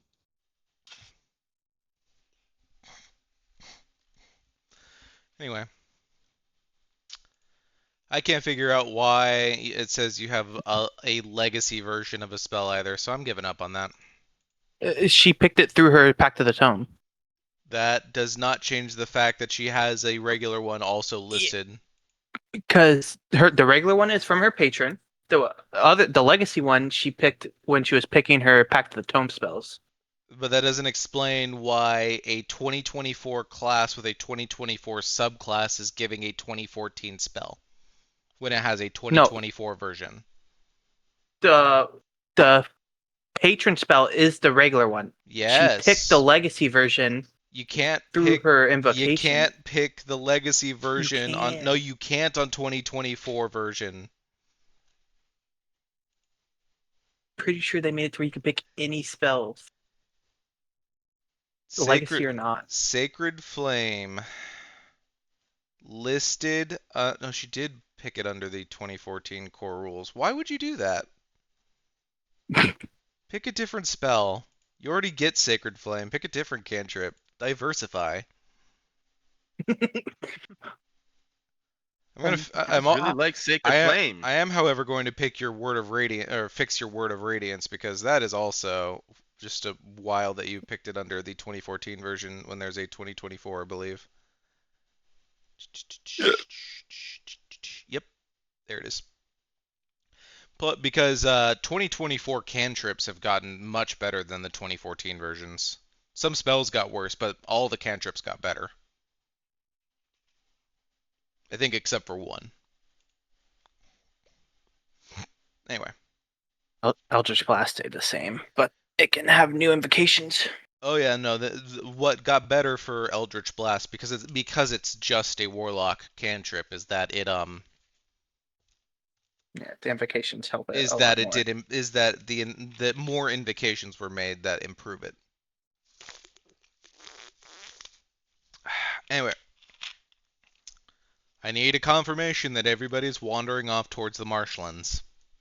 Yes. With Jet, yes. Yep. Okay. Following behind Jet. Where Jet's Uh, going, we're going. Try and follow the leader. Yeah, we're gonna Nah. jet wherever Jet's going. Ain't that right, Jet? Nope. That be the jet too hard. Ah. All right. You know what? Jet 2 holiday. No. Keep it up, and I'll send you on a fucking holiday.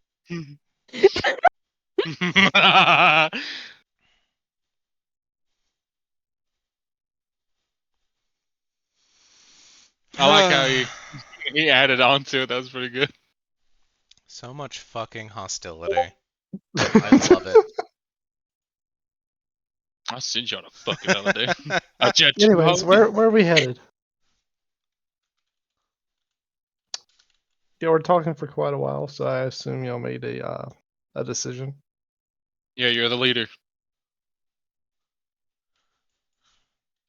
I mean, I said I was gonna go down the Lantern Blazers trail, so You've got a gun, therefore you're in charge. I'm not gonna lie, that's pretty sound logic. You have a gun. Don't worry, honey. I'm with you. We women have to stick together.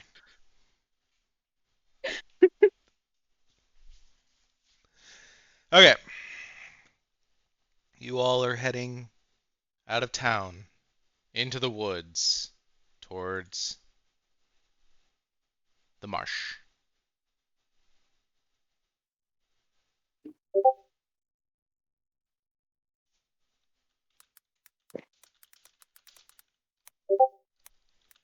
Ow.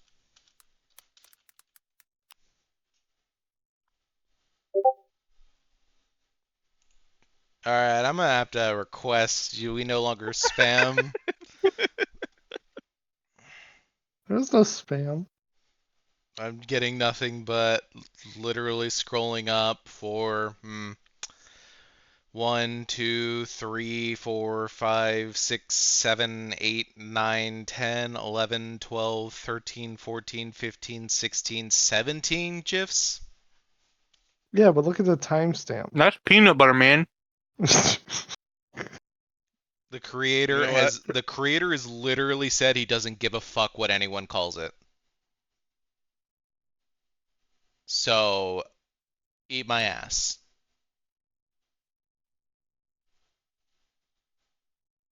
Persuasion check? You know what, guys? He's right. We should really stop. Dirty 20. Eat my ass?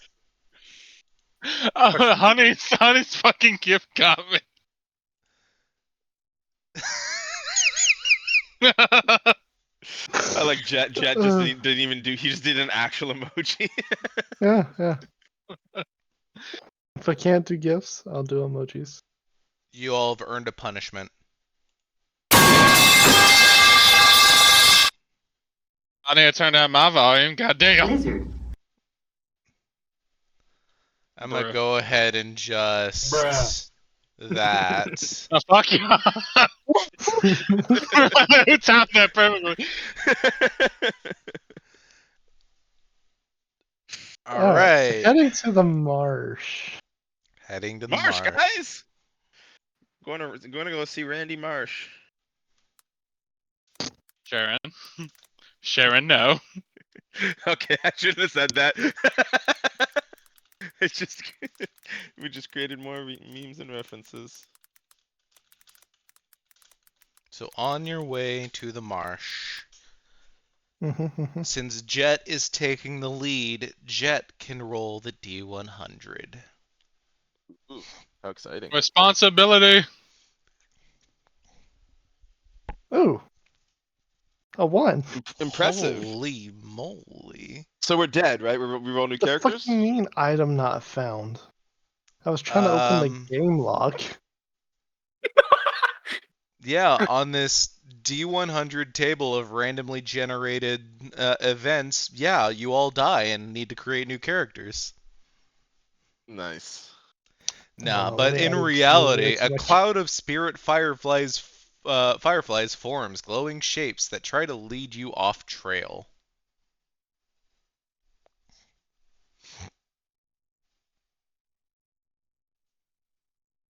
How long does that last?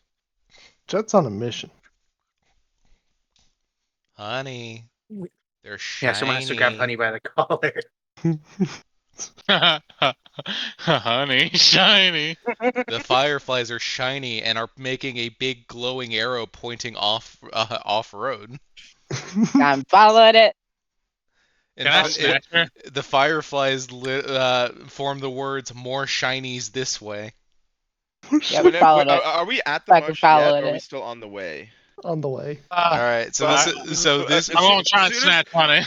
all right, so we're gonna Jasper, as soon as we get to the marsh, or the area we're heading to, Well, yeah, I'm going to spend the next 10-minute period after that to ritual cast a spell. hey, that would be well and good if we weren't in the middle of an encounter. That's fine. I'm just saying. Okay. Let's see. Under 2024's new grapple rules. Am I about to be grappled by the firefly? That's crazy. No, you're about Oh. to be grappled by Ivar. I said I was going to try and snatch you. I mean, it Oh, would okay. it also You know, that was also Llewellyn's instruction to Ivar the next time she tried to pull something like this.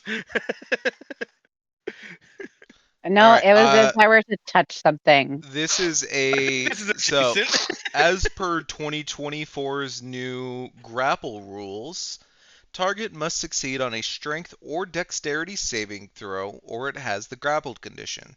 The DC for the saving throw and any escape attempts equals 8 plus the grappler's strength modifier and proficiency bonus.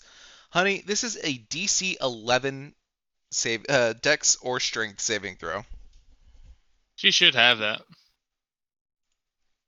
2024 is a lot more forgiving on grappling. Oh yeah. It's See 14. 11. Yeah, she You makes- avoid being grappled as Honey I cast sprints suggestion on off of Honey, the and I road. cast suggestion on Honey, and I say stop. It's another saving throw. Yeah, it's gonna be a DC 15 Wisdom save. I'll burn a fucking level 2 spell slot for this shit. You Oh, bitch. actually level 1, I think. You have a No, it's heroic not. inspiration to re-roll. I'm Yeah, using no, it. How much do you want this shiny? How much do you want the possible shinies? That's a 15. It meets it, beats it. It makes it. Honey- I'll cast silvery barbs. Mm, God damn. roll again, Honey. And I'll give advantage to me. You just wasted 13. 2 spell slots Yes, I on did. something that Here's not needed. Here's the problem with suggestion. You said stop. Okay, Honey comes to a stop. Once the suggestion is completed, the person is free to do what they want again. Yeah, but that also means that Ivar could try to grapple her again now. Yeah. But I'll try and grapple. Like, All I think we're right. all I trying don't. to grapple I her, don't. honestly. Think, Sure. hold up, I don't think Okay. it matters if it's 2 people doing it. Like it's just. No, Yeah, I think so it is it literally would let me Because check. 2024 does it way differently. I think the point of me spending 2 spell slots on this Jasper is that we are now, as a collective group, stopping her. But that's not how the rules work, sadly. There's 4 of us, so she just breaks through the 1, and it's fine. 2024 does it very weirdly. Interesting. If everybody I like the image of like 4 people grabbing her, but only the one who grabbed her first is actually touching her. She gets through that guy, and she's fine. Well, here's the interesting aspect of all of you moving to stop Honey. If that's the case, who's stopping Riku? I mean, I only tried to stop Honey. And Jet's just going. He's on a mission. Jet, He's on a Jet is stomping along. He's already 50 feet away from everyone as this is going on, ignoring the commotion that's going on behind him. Just full on arguments. They're like, not our Alright. problem. This is just going to be consecutive saving throws. It's essentially if she can save from one, then she can save from the other. So Mine is a DC Wait, 15. No, I I have know. a question. what's up? How do I change my fucking dice? Sure. Go to collections, top left. And just go to dice. Go under collections. You'll see my dice. Under my dice, you should be able to have access to any other digital dice that you have access to. You don't like your sanguine dice set? She's rolling garbage. They're being a bitch. The digital dice are grounded for the time being. I'm guessing she's going to use the power of the unicorn. I wish I had those. All right. So Does it feel mean, by the way, that between me and Honey, we both burned 2 spell slots and a heroic inspiration on this nonsense? all right. So Burn no It's fuck. unnecessary, but Wouldn't be surprised. Milo What am I doing? said it first. So it's a DC 15 Strength or Dexterity saving throw to avoid being grappled by the teenager.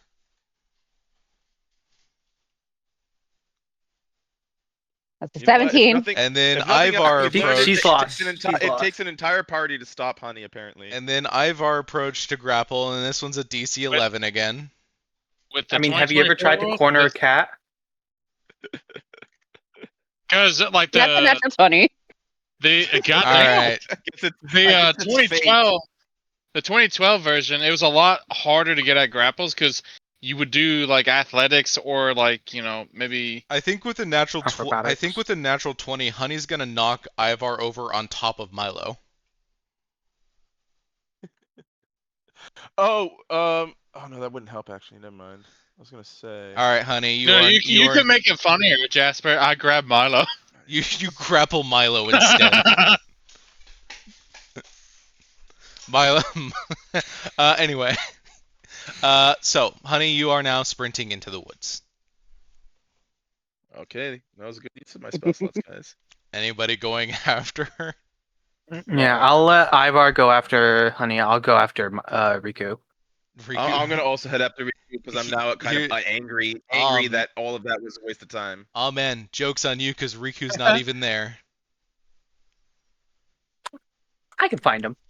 No, I can find him. Riku didn't go with you.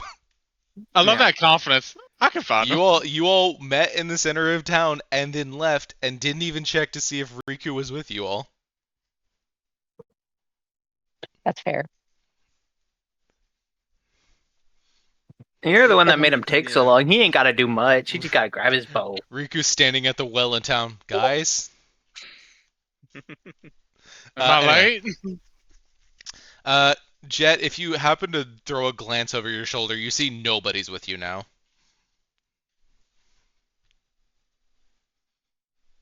Yeah, I'm with Milo. Wherever Milo's going, I'm following him.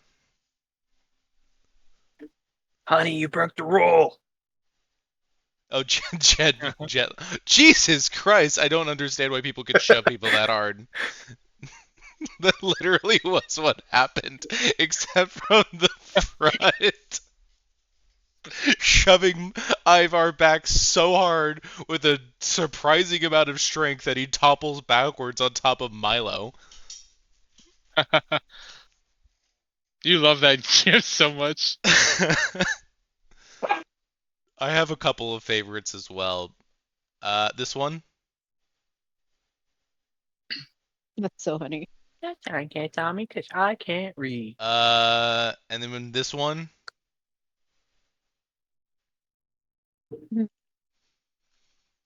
And my personal favorite.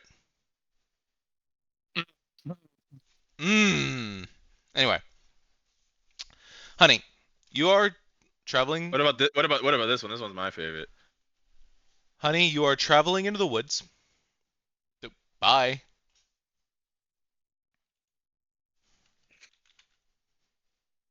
That emoji, Ivar. That's you when you attempt to grab her. You're just like, I got her. Wait, what?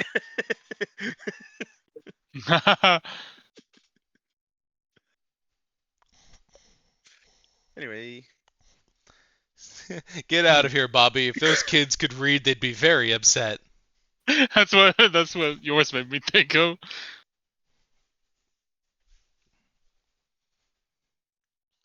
All right. So, honey, you are running into the woods, following the fireflies. Ivar, you are chasing after honey. Yeah. Milo, what are you doing? If Riku was with us the whole time, I'd go after Riku if he's gone now. But if Riku was never with us, I'll chase Honey. All right. So Milo chases after Ivar. Llewellyn, do I know where Jet went? he's about 80 feet down the road now. I'll go meet up with Jet. All right, Jet, you hear somebody catching up with you finally, and it's just Llewellyn. Bit of a situation. Might want to double back. Honey, following the fireflies is tantalizing and exhilarating, and you're very curious about what it is that they have to follow you towards. Have you following them towards. Now, high or low? Hello, hi. Okay.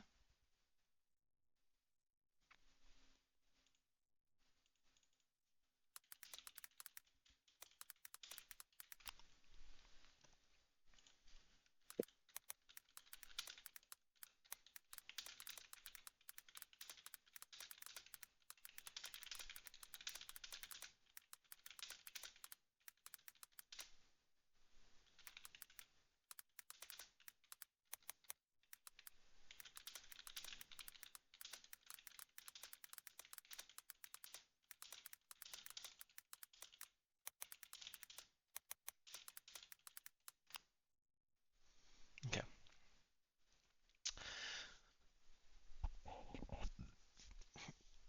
The fireflies bob and weave through the trees, their glow casting shifting patterns on the mossy ground. You follow until the underbrush opens into a small, secluded glade.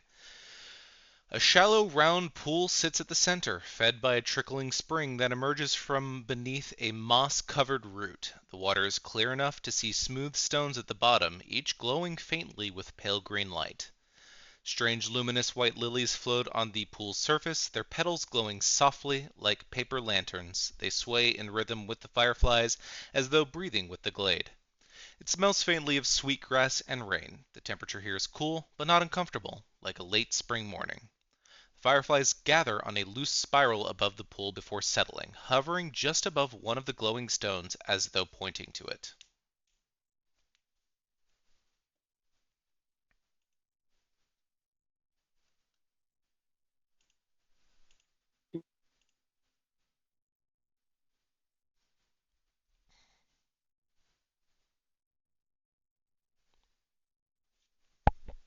What do you do?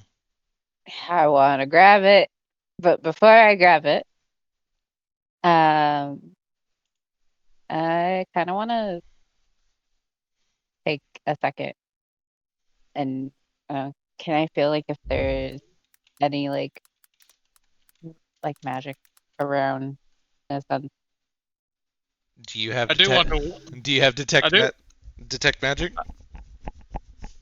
I have. Do I have that? You know, I just realized, Nope. by the way, I was treating suggestion like command, and I probably could have literally said, "Don't follow the fireflies." Yep. For some reason, I thought it was the one-word one. Literally, I heard suggestion. I'm like, oh, he's gonna be able to get her to stop, and then he just says stop, and my immediate thought process was, what It's an been a while idiot. since I've used those spells. I heard you say stop on suggestion, and my thought was, okay, he's a dumbass. I will say this: if you're gonna investigate the area, I'm gonna catch up with you real quick because I'm faster than you. Just warning you. She just had a significant head start as you extricated yourself from Milo. Yeah, 35 movement speed. Okay. So- Can I Are hear you them following coming? me, by If- the way, Jet, as I try to lead you to the rest of the party? Milo or Jet's on a mission. He's just walking. Well, Hey, but I've been interrupted. hey- And I hey- told him to follow Yeah. me. Hey Jet, if you're aware that it's just Llewellyn with you and Llewellyn's saying that the party might be in danger, would you stop, turn around, and go back?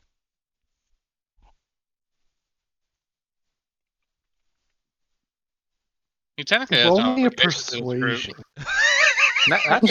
That's three I strangers to actually do him. believe I'm proficient in persuasion. So. Jet knows Milo. Because technically, Not like friends with them though. He I like think they're. Yeah, how I about- know of okay, Milo. They guys, might be. They might not be friends, but I think they're at least friendly. Jet, can you beat a 29 in persuasion?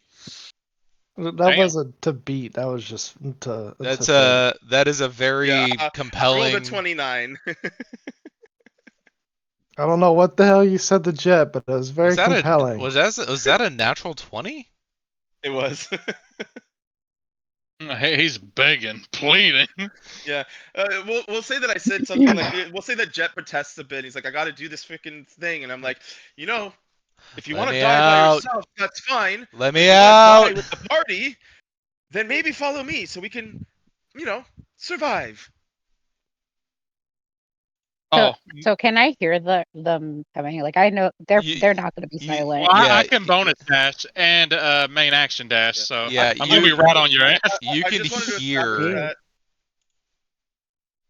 I'm a little I bit just afraid wanted to Milo establish might not that be able to because keep up with me. Me and Jeff probably show up late, but now that you know we're coming, you could pick the moment when we would show up at whatever point. Oh yeah, no, I'm aware. So that's why I need to All right. make sure we. So establish we're without a detect magic, I will allow you to roll an Arcana check on the area. Oh wow! I took out detect magic. I was gonna put it. I put something else. That's a instead. 16. You're not even near. No, I know, it's just funny. The Anyway. air does seem to charge with faint magic. Wait, how deep is it? Like a little lake? Is it creek? It's What was it? it's a small pond. Small pond. I'm going to stick my hands directly into the water and grab the shiny rock that This character is definitely at some point going to lose a limb. The rock. I would like to point out that the rock that the fireflies seem fixated on is not in the water because insects can't go into water. It is on the edge of the pond. Okay. So I'm grabbing it. Okay. Well, underneath the rock, go ahead and roll me a d12. What's that item that when you put your hand in, it eats your arm? Actually, sorry, roll me a d20. Thanks.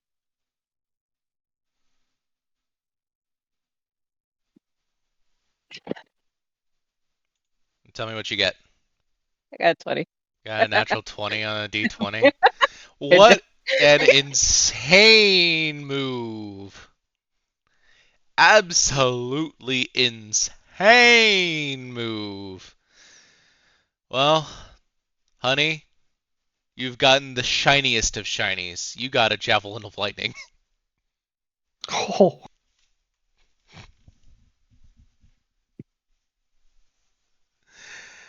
But you know what? I will give you the choice. You can take the javelin of lightning, or you can trade it in for the shiniest of the even shinier of shinies, the gem of brightness. I was oh gonna say like God. this shiny spoon, sterling silver. Your choice. A nice, a very nice, ornate-looking javelin, or a shiny rock.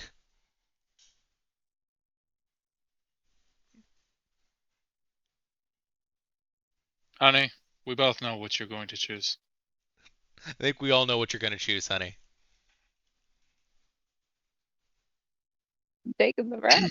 You're taking the rock. Yeah. A dragon's hoard is not measured by its value, but by its shininess. That is honestly fair. So, honey, instead of a javelin of lightning, you're going to be getting something called the gem of brightness.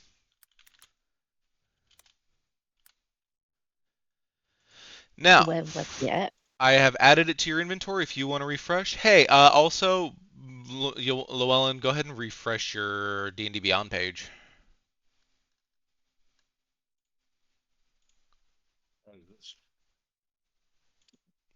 You can change my theme. Yeah, I did. I fucked around with your character sheet. Now, the Gem of Brightness is not an attunement item. It has 50 charges, but while you're holding it, you can take a magic action and use one of the 3 command words to cause one of the following effects. The first command word, the gem sheds a bright light in a 30-foot radius and dim light for an additional 30 feet. Shiny. This effect doesn't expend a charge. It lasts until you take a bonus action to repeat the command word or until you use another function of the gem. Second command word. You expend 1 charge and cause the gem to fire a brilliant beam of light at one creature you can see within 60 feet of yourself, even shinier. The creature must succeed on a DC 15 Constitution saving throw or have the blinded condition for 1 minute. The creature repeats the save at the end of each of its turn, ending the effect on itself on a success. And I finally, have. What? The third command word. You expend 5 charges and cause the gem to flare with intense light in a 30-foot cone. Each creature in the cone must make a saving throw as if struck by the beam created with the second command word. When all the gem's charges are expended, the gem becomes a non-magical jewel worth 50 gold pieces. I have a very powerful flashlight. You have a very powerful flashlight. You have a standard issue like industrial flashlight. She has those, what is it? Those 100,000 lumen flashlights that when you light up the entire fucking neighborhood. Yep. It's like a police issue flashlight.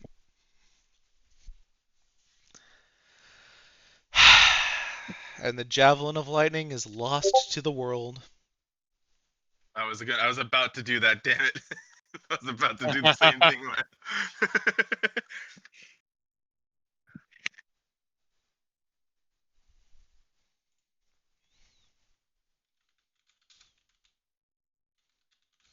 Question: is a javelin a common, like a simple weapon? The javelin of lightning? The A javelin is a simple weapon, I believe. It's just a sharp stick, essentially. It is a javelin a simple weapon? 5e. I love that the first thing that popped up actually was, is a javelin a spear? Yes, a javelin is a simple weapon. You would have been able to use it. But you wanted the shiny rock instead.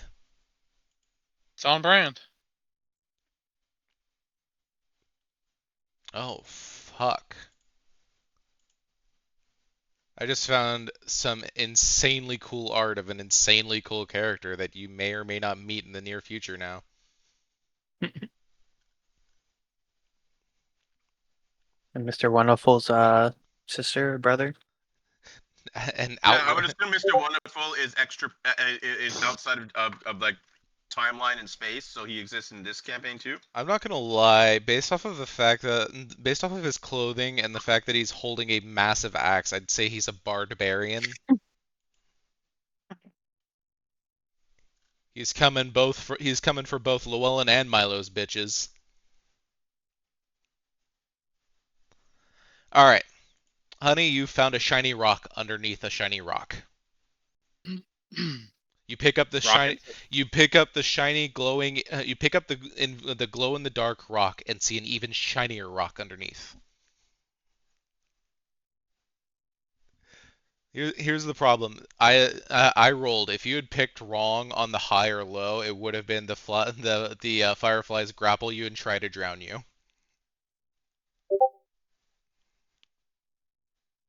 This is honey. And it's right as Honey is picking up this shiny ass rock that Ivar arrives. Ivar's like full on sprinting and he's like trying to like calm his breathing. He's like, Scallywag, why did you run off like that? I was following the fireflies, and and they look, and she's like holding the shiny Honey, rock out. honey, Ivar, honey. Uses a charge You in need to blind. stop trying to get yourself killed. Ivar, roll a strength or dexterity saving throw to not let the fireflies drown you. Strength save or No, I'm kidding. oh. Shows the fucking marble and just accidentally blinds Ivar. Ivar run. No. Here's what happens. Ivar runs into the clearing. Honey accidentally activates the gem, blinding Ivar, and the fireflies swarm, grabbing him by the shoulders and taking him into the sky. That's wild. That's a big motherfucker they're carrying. No. And then not long after Ivar, Milo finally shows up. Milo, you just come in, you hear Ivar, you need to stop putting yourself in situations where you can get yourself killed. Honey's just holding the rock, showing it. Was just like, look, this is what I found. Ivar's going to put Honey over his shoulder. He's like, just stop. We're going back. You're putting me in air jail? That's crazy. I am taller than you. Sounds about right, honestly. What do I have? Like, how tall is Honey? Like, 5'2".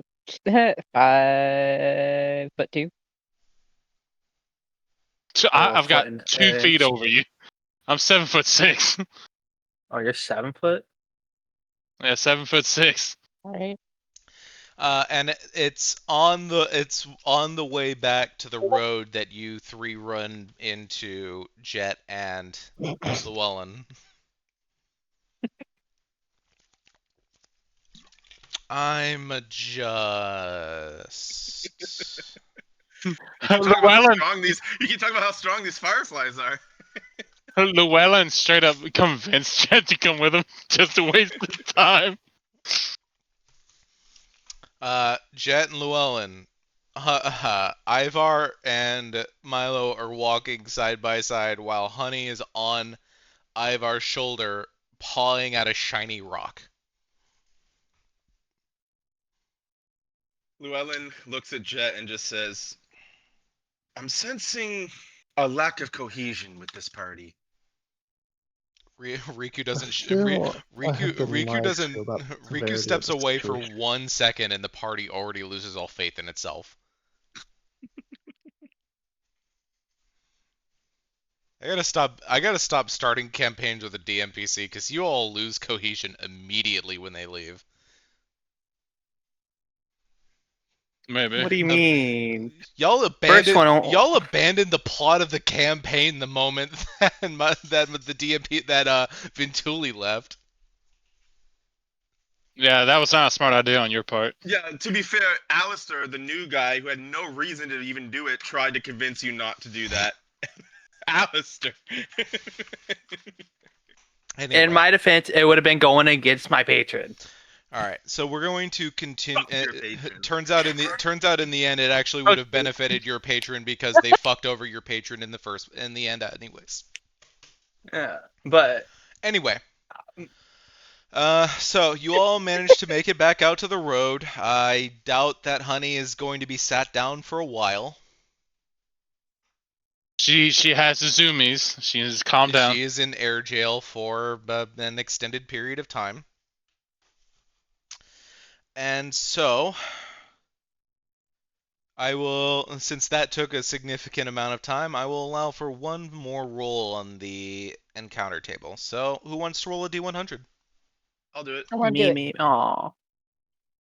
Let the air jail person do it. Let the air jail, let the person in air jail roll it. Didn't she roll the first one? That was Jet. No, that That was was Jet. It just It appealed. wasn't me this time. It just appealed the most to Honey. I read that. I started reading it off. Everybody said they ignored it, and like 3 out of 5 of you said you ignore it. And my immediate thought was, okay, time to target the one person who can't ignore it, who has been playing the shiny chasing cat this entire time. All right. So who's rolling? I rolled. right. 41. Okay. Honey rolled a 41. Yeah. Oh,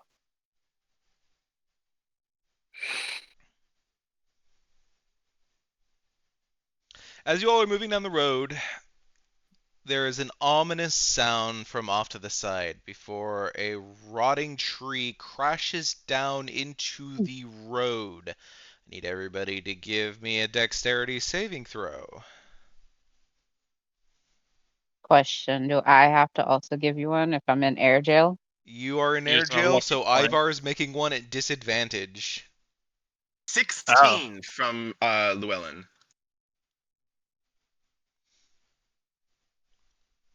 Well, I'm That's using 5, but my I'm dex using was a 12. luck point to reroll that very low one. I'll take the lower one of these. 16. Silvery barbs. I'm just kidding. I Okay. stabbed Llewellyn.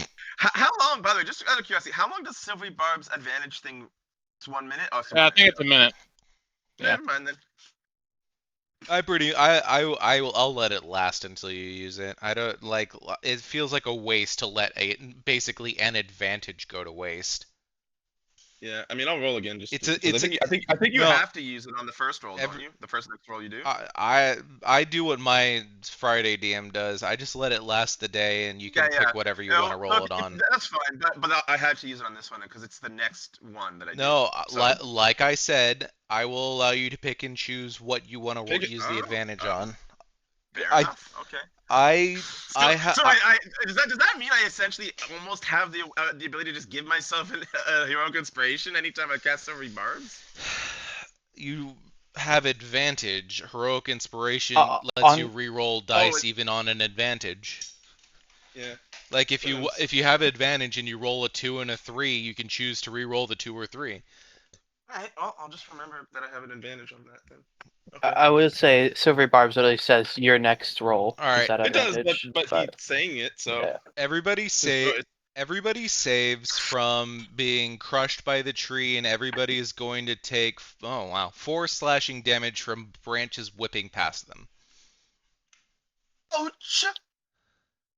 Why was that funny? Ocho? Why did I you think of the worst way I could say that. why did you say green tea in Japanese? Is that what it is? Oh yeah, green Ocha. tea in Japanese is ocha. Oh. Nice. Damn, Llewellyn's got tea on the mind. All right, I was so still I'm reeling for going. that tea from earlier. I'm gonna be rolling for Ivar. I got a 16. I know. So I used a lucky. Oh, no, I okay. know. Ivar, on odds, you dodge backwards, so the tree is in front of you on the road. On odds, and that means Honey is as well. Jet dodged backwards, and the tree is in front of you on the road. That Viva La Turkey On sketch where they cut past the odds, tree. my Llewellyn That's three dodged threes in a row. backwards, and now the tree's in front of them on the road. And Milo's the only one on the other side of the tree. What about Riku? He's really far on the other side. Riku's not here. That's how far on the other side he is. He's far behind you.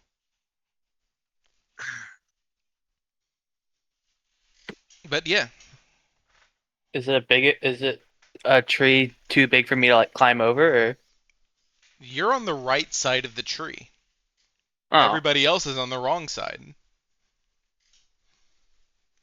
I'll use my But- I'll use my acrobatics to climb the tree.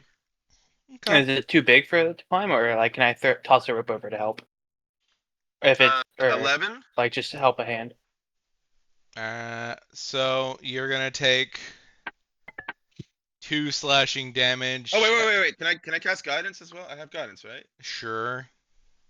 Cast guidance on that. If you roll a 1 or a 2, you're still taking 2 I slashing took I damage. rolled a 1, so You're taking 2 slashing damage as you climb clumsily and carelessly through branches.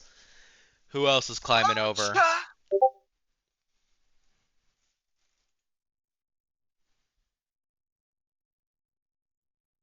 Who else is climbing over? Turn Jet to will. I turn to Honey. You If I turn push you down, you turn to Honey, and Honey just rotates with you. if I let you down, you will not do stupid shit, right? Oh, I'll try my best. Ultimately, the DC is 15 to climb over without taking any damage. You can still get over unless you roll a nat 1. Then you break your ankle. Am I able to help Then at you all? twist your ankle. Unless you want to risk climbing up. That's fine with me. At +7 in athletics. Wait, what are Jet, we Jet, rolling? Honey, and Ivar roll athletics or acrobatics to climb over the tree. This is Isn't basic. Honey still on top of This is Ivar? Ivar's not. Oh, Ivar with said that he's not going to climb over with Honey on his back. Okay. I would have liked to have seen that. 20. Okay. Ivar gets over fine with an 11. Jet only takes Wait, what a do you mean he gets D4. over fine with an 11? Jet. Ivar got over I fine rolled, with a. I rolled, Ivar got I rolled a over. 12. I said Ivar 20. got over fine with a 20. Oh, you said 11. With No, he said Jet got an and 11. then I said with an Oh. 11, Jet takes a D4 of damage. My bad. Just the way you said it made it sound. My dude. You said it. 3 slashing damage, Jet. And with an 8, Honey takes a D6 of slashing damage. It takes 6 slashing damage. How about you let me finish talking before you start selling out your outrage? You said he gets over fine with an 11, so that's how it sounded like you said He it. said 20. It's probably I probably just missed him saying that part. because I said with a 20 Ivar gets over fine. With an 11, That's fair. Jet takes a D4 damage, and with an 8, Did you know I have ADHD? Get some help. A lot of demon, man.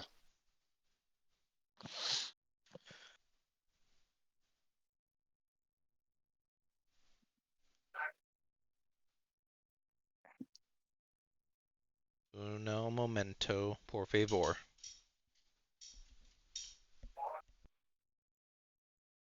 This was to climb over the tree. Yeah. Yeah, Honey's trying to climb over the tree. She just fucking face plants.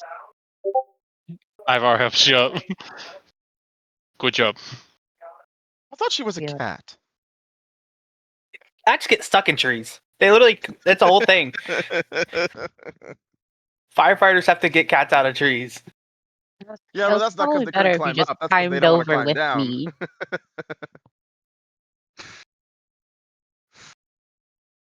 What'd you say, honey? That was probably better if you climbed over with me. I wouldn't have fell. Maybe. Builds character. Built character. Next time I'll just take you with me. Just toss her over. Part of me was thinking that. Not gonna lie. Part of me was thinking that. Just toss her over like, one of y'all catch her. Okay.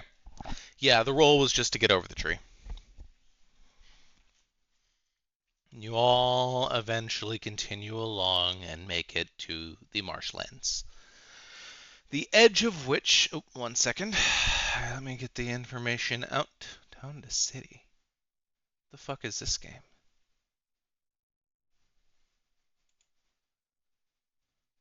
Build an idyllic 19th century Mediterranean town and help it flourish into a prosperous city. What in the iPhone gaming are you talking about? I'm not talking about an iPhone game, I'm talking about an actual game on Steam. It's a town builder game. Huh. AKA 50% of every iPhone game.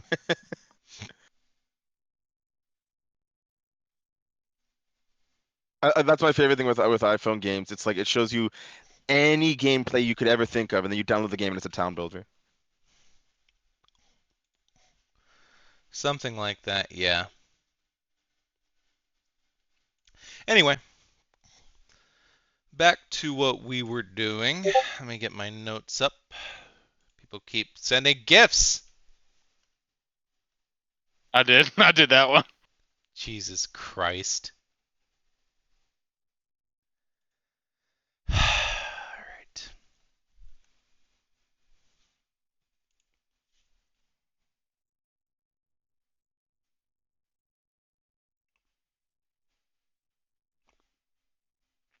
When Honey said faceplant, I was like, I gotta find a gift.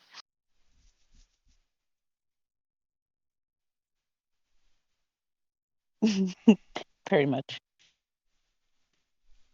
Everybody's feeling hurt in some degree.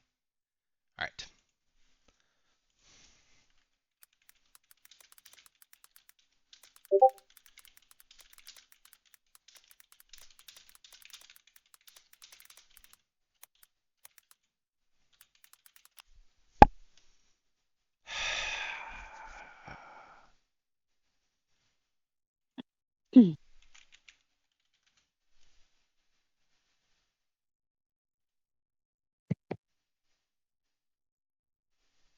Ooh. That looks like that hurt.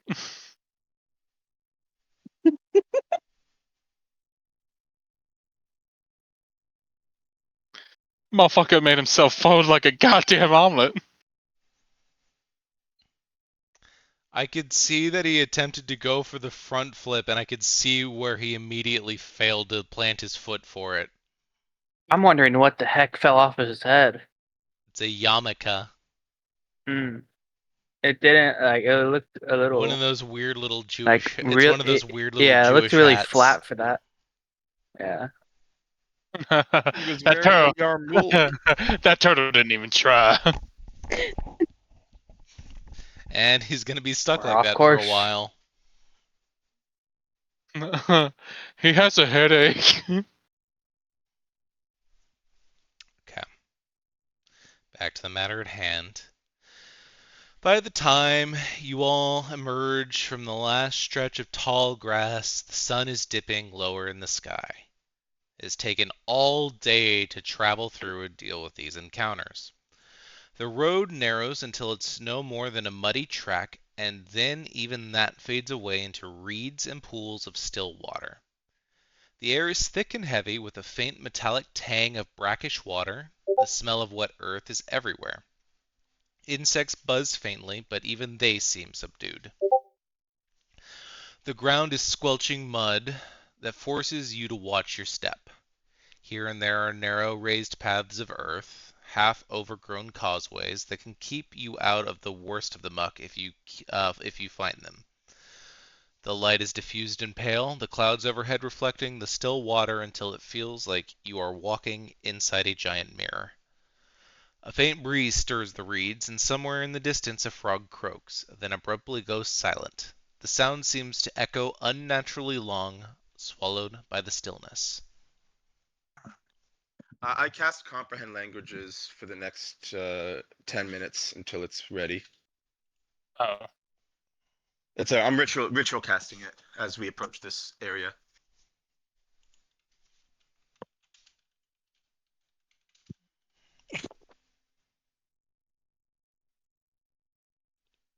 Wait. Bards can ritual seem- cast? Yeah, I didn't know that. Cool. at least I think so, because it's giving me the spells that it's giving me access to ritual spells. So I'd assume I'm pretty sure I can. Let me check actually. Pretty sure anybody can. Just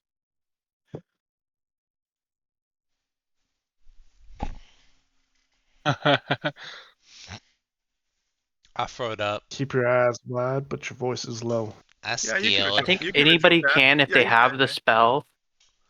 What But do you- wizards can do it if they don't have the spell prepared. What you talk Yeah. about? Okay. Ritual anyone- casting. Which classes can ritual cast? Unless you have Pretty sure they made unless you it- specifically have the feat ritual caster. I thought they made it to where I'm anybody can casting, cast it. Comprehend Languages. Most people can cast spells ritually if they have the ritual spell prepared, but ritual Yeah, caster but only wizards can cast it if they don't have it prepared. Yeah. Yes. But I think you still have to have it learned, don't you? Yeah, you you have to have it learned. learned, Just- but you don't have to have it prepared. That's the beauty of wizards, is that if they have it in their spell book, they can cast it ritually at any time. Yeah. As for, So but does that mean if you're a bard and you take that feat, do you like get a special spell book? with ritual caster, you just automatically have access to all of the ritual spells of your choice underneath that. I think about and they're prepared. 5 different ritual spells are always prepared to be cast ritually.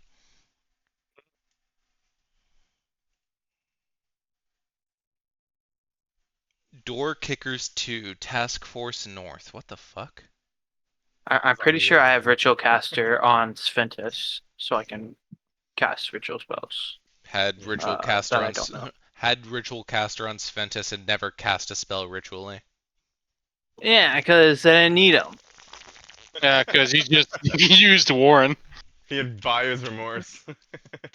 No, I had them just in case, in case Warren wasn't here. That's true. What is it? It's that thing where you in a video game where you have this really powerful potion that you never use because you're waiting for that one time to use it, and then you beat the final boss. And you're like, I still might need it though. The moment's not right. No. That's when you fight the final boss and forget you have it. And then when you beat him, you're like, fuck. So what are you all doing? At this point, is my spell finished? I Well, guess? Jet said, what did Jet say? Keep your eyes wide and your voices low. Yeah. And then Llewellyn proceeds to start shouting out a ritual. No, Alright, you don't motherfuckers. have to shout. In my head canon, he is. Just politely scream. No, I'm just going like ritual casting, ritual casting, ritual, ritual casting. That makes it sound like you're slightly scared. I don't know why. You just hear him humming to himself for 10 minutes. That doesn't sound like he's scared. That sounds like he doesn't know what the fuck he's talking about and is trying to make it seem like he does. Oh, he's bullshit. This is me, Llewellyn, ritual casting a spell. Ritual casting, ritual casting. All I like to do is ritual cast.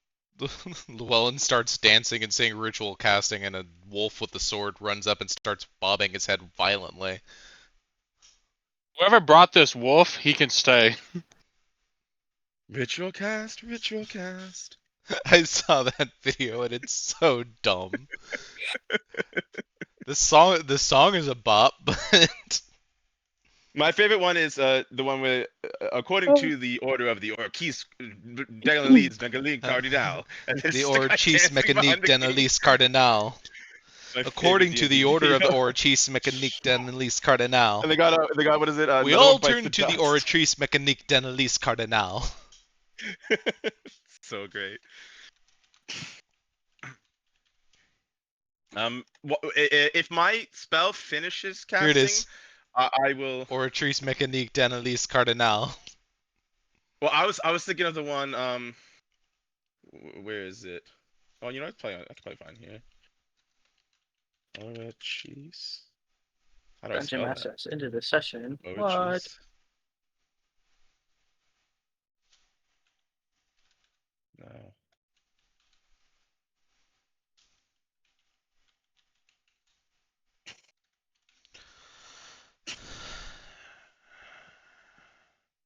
Sadly, that GIF doesn't show up on the stuff. I get an image. According of to guy. the Orchis Mécanique d'Annelise Cardinal. Anyway, so you all are just standing there while he ritual casts comprehend languages. Let's do this. This is the one I was talking about.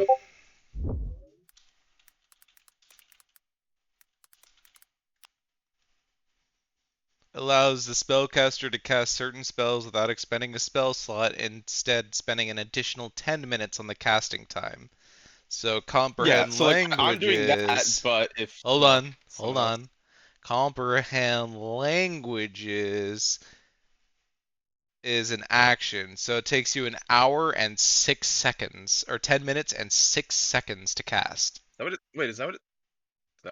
It's 10 minutes Isn't it? it's 10 minutes plus the spell's casting time. Oh, okay. Then Which I means thought it that was 10 minutes. ritual casting something like Find Familiar would take an hour and 10 minutes. Okay, I'd like to say that I was preparing this when we were approaching the region then, because I was trying to set it up so that I would be mostly done by the time we got there. It would just take you That's why I was asking yeah, for a it'll heads take you up. 10 minutes and 6 seconds. Yeah, that's fine. I'm doing that as we're like traveling. Oh man, if only Honey had rolled a 17 on that D20. There's a helm of comprehending languages. Granted, I could Still have can't speak the language, you just know the language. Of course, I also could have deferred to table 2 where there's mithril armor. Wait, oh fuck, wait, comprehend language is only for written stuff? Oh fuck, I thought Here, it, like, heard and written, but you cannot speak the language. You know what they're saying. You just can't oh yeah, it does say here, it does say here. Okay, I was like, oh, that's not what I was expecting. Honey, thank you Okay. for choosing a not overpowered item that is true to Honey's character. You're welcome. I would have turned over the javelin of lightning, but when I saw the gem of brightness on the table, I'm like, I could probably spring that and get away with it. All right. So now that the Llewellyn is done casting, So if I'm done casting, I would like to roll a like perception. Both I want to listen and I want to look around for anything that's out of the ordinary. okay. And what are Um, everyone else doing? I'm following behind Jet, keeping my ears out. Okay. I was gonna cast guidance, but guidance is fucking concentration. Oh wait, comprehend language is not concentration. Oh, nice. Comprehend languages is one of those spells that are It's just useful not as hell. concentration. Yeah, gang. I'm gonna cast guidance and 20, add that so that 2024 water breathing is 24 hours for up to 10 people, not concentration. okay, so I rolled a 15 for my perception. Okay. What is everybody else rolling? I said I was Anybody? gonna keep my ears out when I'm following behind Jet. All right, so we'll do perception check for Milo. Are you all moving through? Yeah. Then Jet, Yep. I'd say roll survival, and so Honey and Honey, you're Ivar, on. you can choose to roll survival or perception. I'll do perception. Honey Ivar is don't see terrible at shit. survival. Ivar is probably like, he said to keep our voices down, so I guess I I'll. would cast guidance on Honey, but I don't think it'll matter. I could cast guidance on myself, but it wouldn't matter anyway. There you go. She has no survival instincts. That's very on brand. Yeah. That's why I thought you would have rolled perception because she has very good perception. Ivar and Honey take a wrong step and disappear into the marsh. Interesting. At least we're together, I guess. Just stepping into the water That's and an whoomp, assumption. That is an assumption that we ended up disappearing together. That is also true. I'm just going with what's on brand usually. Llewellyn just sighs and goes, "Here we go." They both took a wrong step and then dropped like stones in water.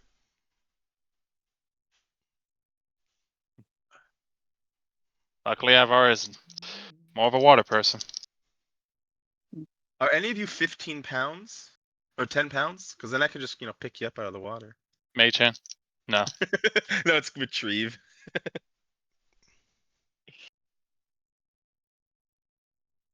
Do we see them like after they fall, or I don't know. Do you? I don't know? Did Can you I? even Well, notice you that haven't, they you haven't told me disappeared? What the was the results of my perception yet. what was the marching order? I would I was behind suggest- Jet. We So- were told to keep our voices down. So it was Jet. I'm 100% in the back because I was concentrating on my spell. Okay. I would definitely argue that it is very out of the ordinary for two people to suddenly drop out of existence. Yep. Roll I rolled a perception. 15. All right. I probably heard a little sploosh if they hit water. Hey, do I say anything weird or out of the ordinary? No, your friends disappeared. But other than that, nothing- You would be surprised how easy it is to fall in marsh water and not be heard.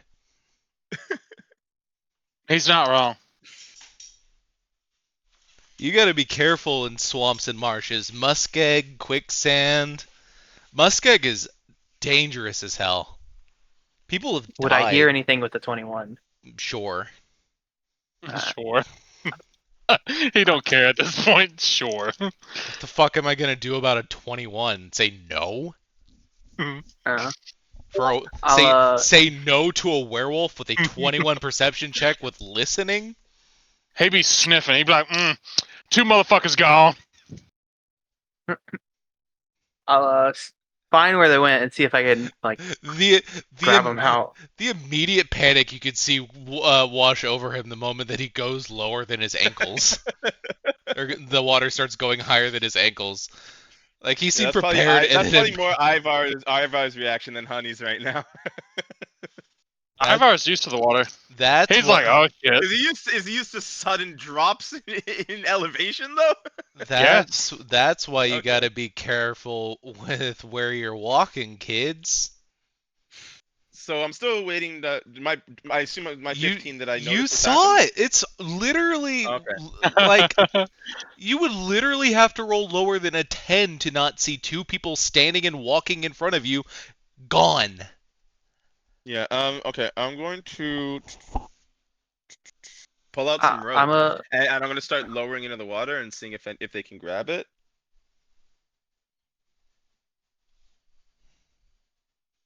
And what are you doing, Milo? I was gonna like see if I could just grab them out. I don't know how far down they went. And has anyone said anything to Jet, who probably is doing exactly what he did last time? Nope. I am not. Okay. No one told me. I was Catch up with yeah. them. So I Jet, assumed someone face planted. so Jet and Llewellyn do investigation checks to see if you can locate Honey and Ivar under the water, while Jet, or Milo and Llewellyn do that, and Jet, you roll another survival check to continue ahead. I rolled a 4, but I'm going to use that free advantage that you offered I got to a me. flat 19. So I rolled a 22 investigation. Okay. Jet, go ahead and give me a dex saving throw. Watch out, Mr. Jet. The leader Oh, no. by himself. All right, Jet's gone. These woods are very dangerous. God damn it, leader. So, Llewellyn and Milo, it's about this time as you are investigating through the water to see if Honey and Ivar are down there, that you realize that they aren't. And when you look up, you see Jet is also gone. I go in the water. He's like, I'm killing myself. Do you really? Yep. Milo, you watch it.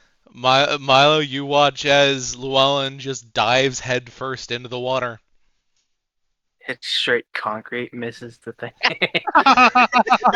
Hits straight concrete, breaks his neck. Llewellyn, make a new character. Tell me Anyway. this puddle was made by Acme.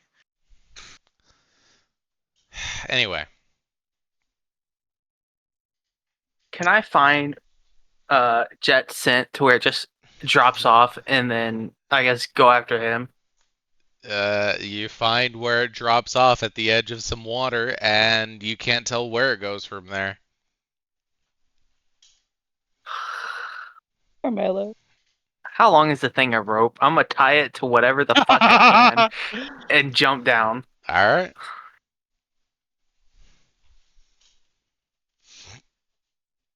I don't know how long a fucking thing of rope, 5 pounds of rope is. I know a plot hook when I see one. No, you don't. You don't know nothing. I'm smart, you're dumb, I'm blown this well.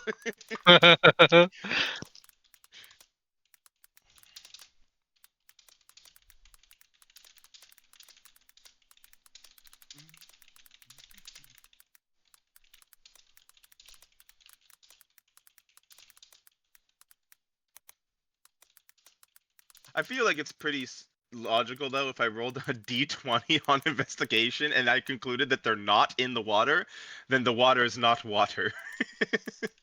It is something else. Maybe.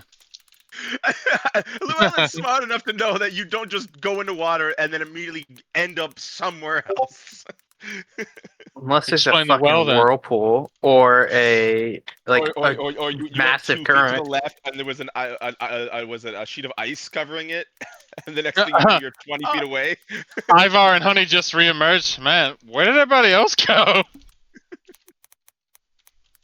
Oh, that's the one I was looking for. The one Honey posted. That's the one I was trying to find. How long did you spend looking for that? Not long. Okay, because I was only able to find the other one. I love that one because I just love the casualness of this guy's like, okay, I'm holding my socks, just gonna slowly walk over, and then, nope.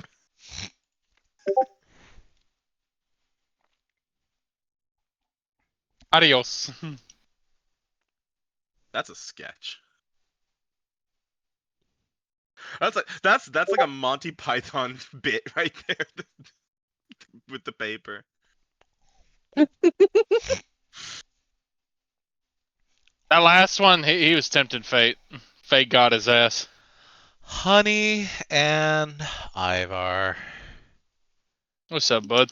you both plunge into water. Feel it, the cold envelop you.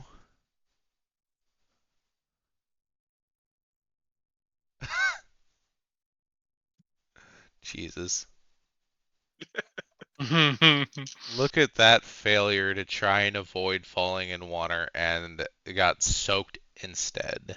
It doesn't resonate without the sound. He goes, wee, and then he falls. Whatever. That's what he actually does. Honey and Ivar, you sink deeper and deeper, and eventually you open your eyes under the water. You see strange lights moving, not like fireflies, but like lanterns. But they drift deeper. The water seems to stretch on longer than it should, pulling you somewhere else. Jet, If I don't. Oh, Mhm. never mind. you are sinking into utter blackness. The only thing visible, the faint glow of the bullet that you got from the spirit realm, pulsing like a heartbeat and illuminating reeds that wave as if alive. Llewellyn and Milo, each of you feel a strange tug, like invisible hands pulling you toward where your companions vanished. The pull's not malicious, just insistent. What do you all do as you are in the water and you feel strange currents pulling you along? I follow the current. You can do an athletics or acrobatics to swim against the current if you choose to. Can I do an acrobatics to swim with the current even faster? Probably. You can do a perception check to see if you can see anything, and you can do an arcana or nature check. So- No, I'll just roll a 10 to continue with the current. Do a nature. Arcana. Don't That's matter. a nat 20. This is the third nat 20 of the day. You ain't ever changing that dice. Nope. 19 for perception. All If right. there's nobody around me, I'm just going to continue following the lanterns.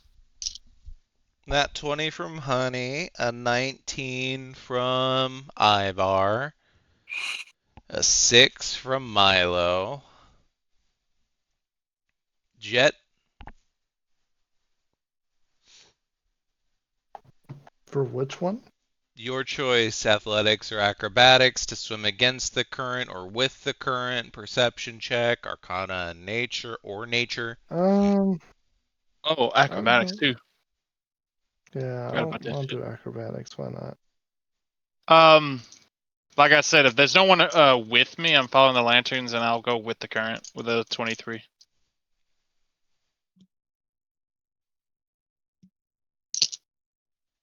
Okay. The lanterns are with the current, right? All right. And Llewellyn, what did you roll? A 10 to go with the current. Okay. Actually, I can raise it a bit with guidance. An 11. Lol. All All I right. mean, you got it. You might as well use it. Honey and Ivar. Your impressive rolls. It isn't long until you are able to resurface. You find yourselves in a strange hollow. I mean, uh,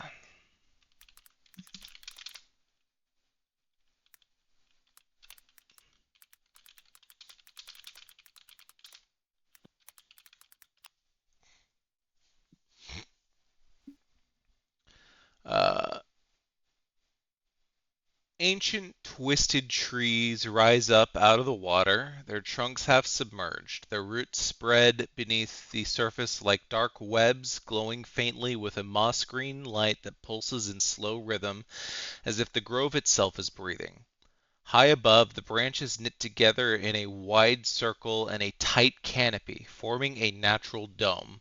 From those branches hang dozens of spirit lanterns, glowing pods of light swaying gently despite the lack of wind. Each one reflects in the water below, turning the surface into a galaxy of golden stars. The water is chest deep and startlingly clear. Beneath your feet lie smooth stones carved with faint runes. Occasionally, tiny fish-like spirits with glowing fins dart through the water, leaving ripples of light in their wake. The air is cool and damp, and full of the faint smell of sweetgrass and rain. It's not oppressive. Instead, it feels calm, almost welcoming. Um, Jet. And actually, let me roll something real quick.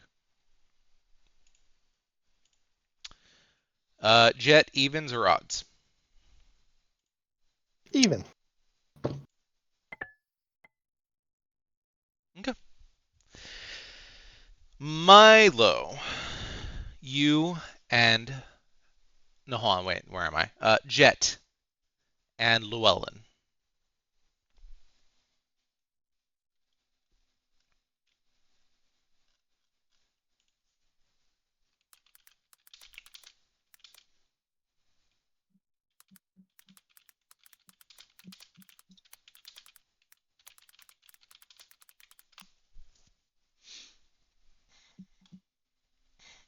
Sorry. When the two of you surface, the air is cool, too cool for the marsh that you were just in, and unnervingly still. It's night here, even if it was day just a moment ago. The sky is full of stars, impossibly many, glittering in slow spirals.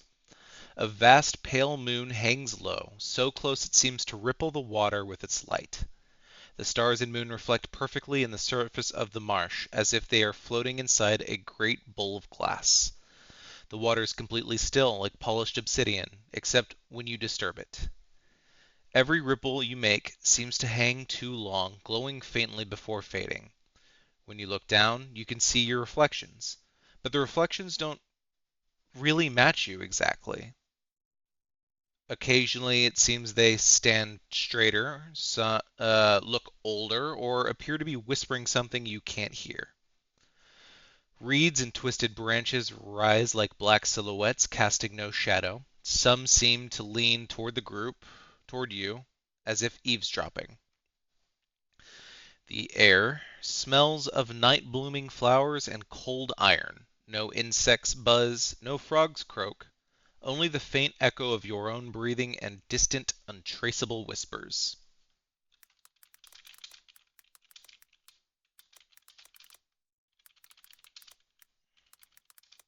Interesting. And Milo, all by your lonesome.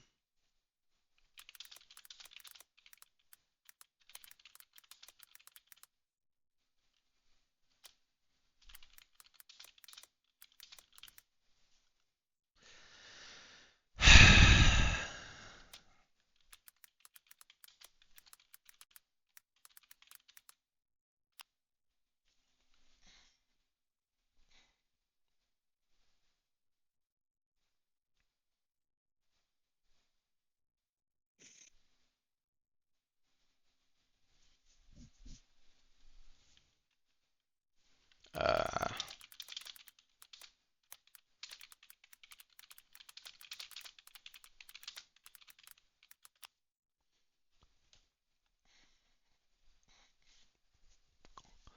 you break the surface and you find yourself standing knee-deep in still, glassy water. Yet in the very center of the clearing is a perfect circle of dry earth, untouched by the marsh. You see a circle, 10 feet across, ringed by 6 moss-covered stone pillars, each roughly man-height. Their surfaces are carved with faintly glowing runes, the light shifting like the phases of the moon. The runes hum quietly, a vibration felt more in the chest than in the ears. Beyond the circle, the marsh looks infinite, yet no ripples disturb the surface. It's as if the clearing has been cut out of time, isolated from the rest of the world. The sky is starless, moonless, pale, and diffuse.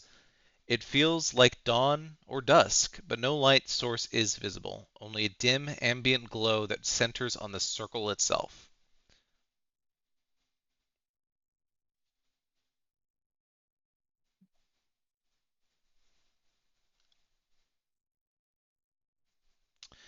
God. And I'm going to roll another dice.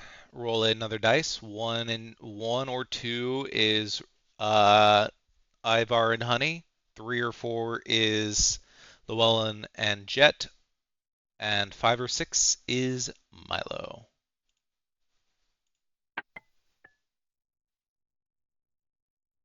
We are starting with Jet and Llewellyn.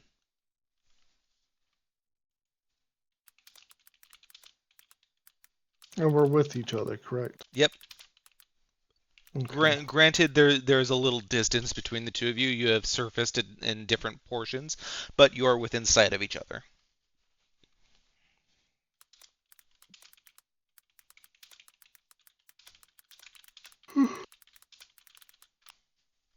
Let's say after taking in the sights and whatnot, I would begin a walk towards Llewellyn while keeping an eye out. Okay. Let me Yeah, if I can find him, I'll try to meet up with him as well. throw this map back up. There you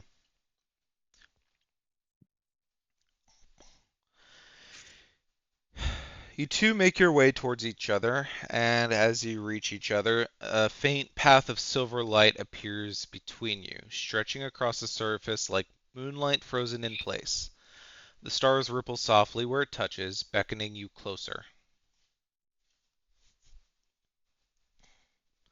As you move towards each other, are you moving along the path? I would say so. Yeah. Well, your reflections follow, slightly out of sync, as though delayed by a heartbeat.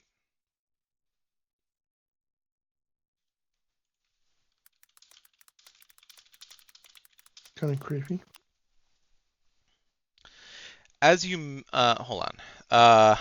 The silver path holds firm under your feet, letting you walk instead of swim. Each step sends a ripple of starlight outward, like stepping on the surface of a pond. You meet halfway, the vast moon above reflecting in the water so brightly that it feels like you're standing in the center of a mirrored sky. The moment you stand together, the silver path ahead of you brightens, stretching farther into the darkness. The reflections beneath you step forward in unison, perfectly synchronized now, as if granting you permission to continue. I want to look a little more closely at my reflection. As you said, it doesn't look like me. Okay. Uh, Llewellyn, you can tell that your reflection isn't quite right. Your reflection wears an expression that looks just a little too proud, too regal. Hmm. Almost as if it is what could have been instead of what is. Hard, I will hard, keep that in the back hard, of my mind. hard for Jet not to hear that. Yeah, Yeah. I say that like quietly, but enough for him to kind of hear what I said. You see Llewellyn just sort of hunched over looking at his reflection. No point in looking at yourself. There's plenty of other places to do it, and plenty of other safer places too. We shall keep going, but I wouldn't take your eyes off it. There's something wrong here.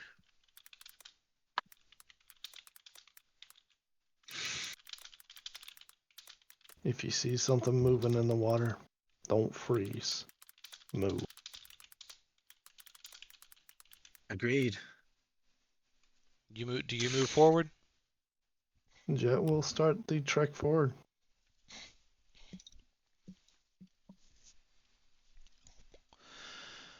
With your decision made, you start walking. Each step you take sends ripples of light through the water, spreading outward like soundless thunder. The silver path seems to stretch ahead infinitely, but the stars beneath your feet shift and swirl, forming patterns that feel almost intentional. The air is perfectly still, even your own footsteps make no sound, only light. And in the water, your reflections now walk in perfect unison. But if anytime either of you glance down, you notice that your reflections seem to be watching you, not merely mimicking. As you walk, the path curves slightly and begins to rise as though leading you up toward the hanging moon. Up toward the hanging moon. In the distance, a faint glow appears, not from the moon, but from what looks like a mirror flat island in the center of the water.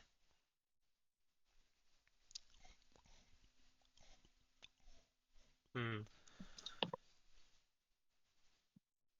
If you continue forward, you eventually reach the end of the path. You find a small, circular patch of water no more than 20 feet across. The water here is so clear it reflects nothing. No sky, no stars, only the faces of the two who stand above it. As you step forward, the reflections beneath you do not follow. Instead, they stand still at the edge of the path, watching silently.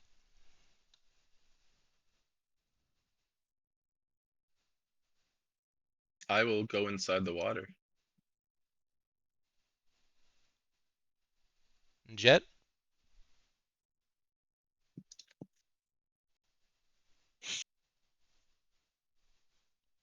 what do you do? Jet will eventually, after seeing the water, just like watching it, he will eventually take some slow steps before joining Llewellyn at the center. Well, It's like natural. since it's not done at the same time, we'll pretty much describe it as this. Llewellyn, the moment that your foot touches the surface of the water, it hardens beneath your feet, enough to support you. And the air grows warmer, as if expecting something.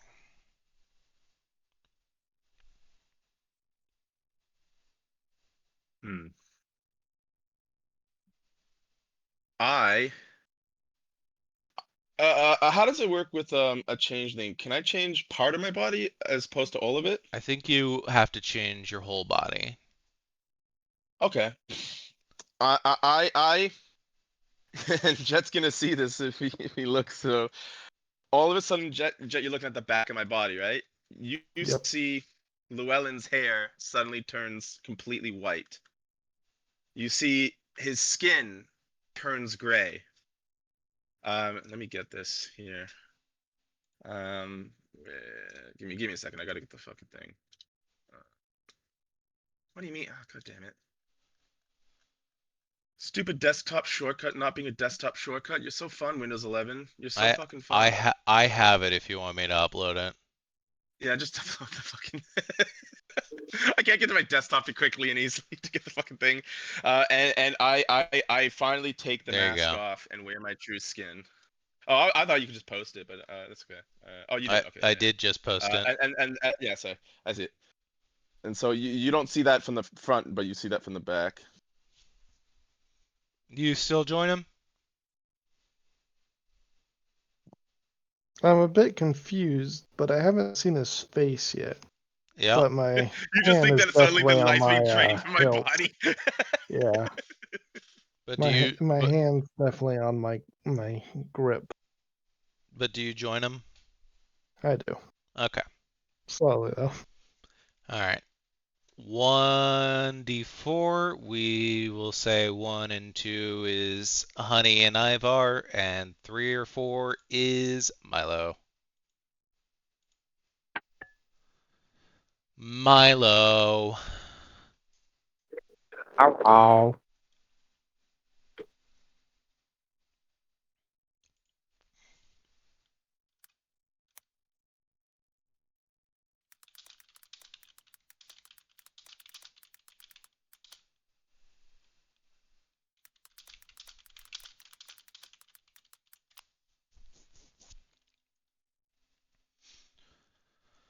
Milo, you stand alone, knee-deep in water at the edge of the perfect ring of dry earth. The 6 carved stone pillars glow faintly, their rooms humming like a low resonant chord.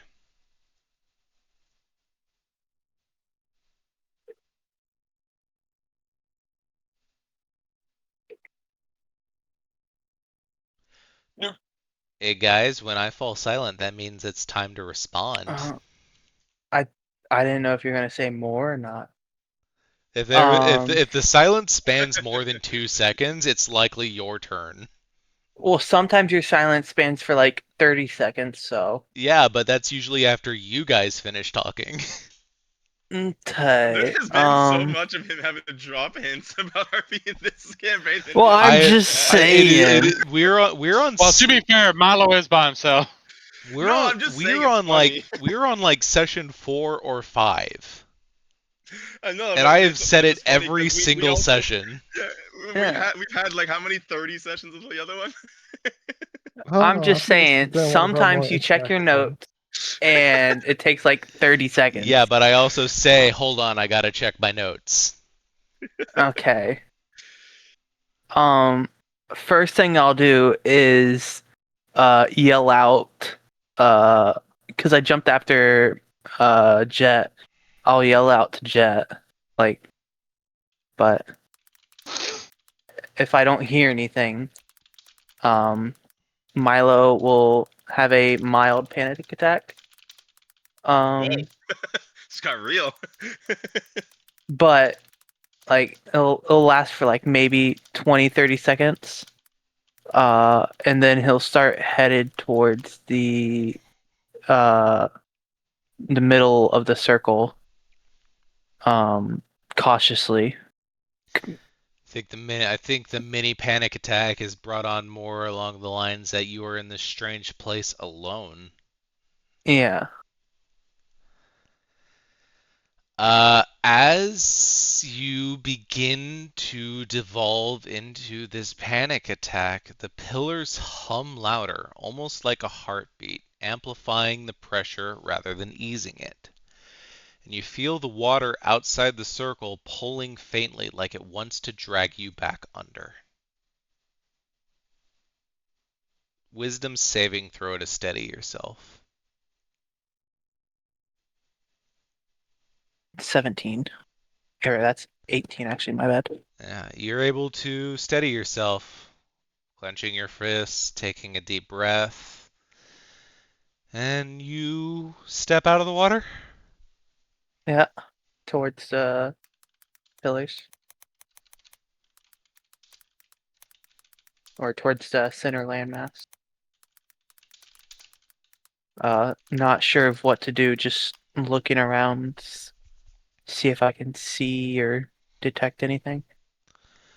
Uh, with deliberate care, you step out of the water and onto the dry earth of the spirit circle. The runes on the 6 pillars brighten at once, humming in unison like the opening chord of a song. The air feels charged, not oppressive, but reverent. Then the voices come again, deeper this time, like stone shifting beneath your feet. Fear walked with you into this place. You have set it down. Now walk forward. Plant what you are willing to leave behind. I don't have much.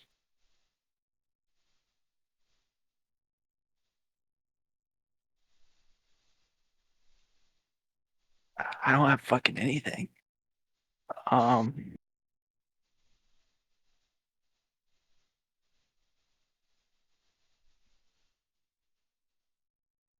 uh,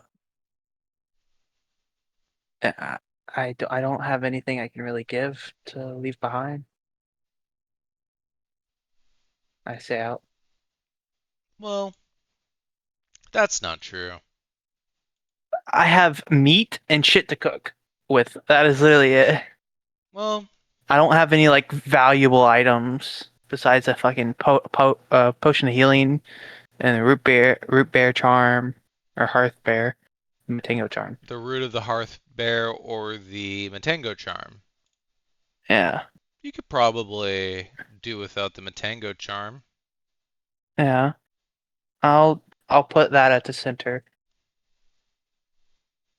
It's just a charm that allows you to reroll Yeah, on a frightened or charmed effect on a failed but saving throw someone against it. gave it to me. Yeah, but it was an old woman in the village who you barely know. It was still given to me.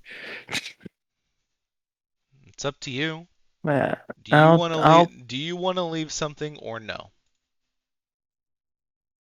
I'm not going to push you into making a decision. I'm not gonna leave anything. I have nothing to leave.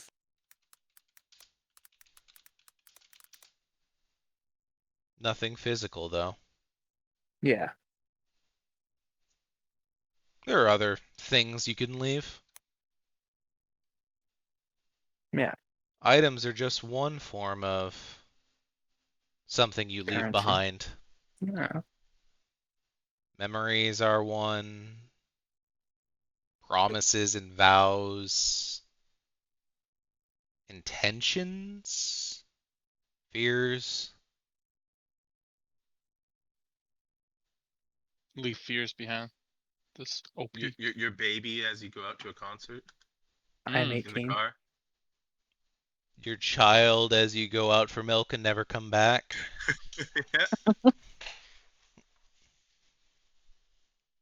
You have lots of things you theoretically could leave behind. Yeah. It's whether or not you decide you can afford to do so. Leave behind that fucking attitude. What attitude, motherfucker? Leave behind your personality. Become an emotionless robot. I'll take a single piece of meat out of my bag, and that is it.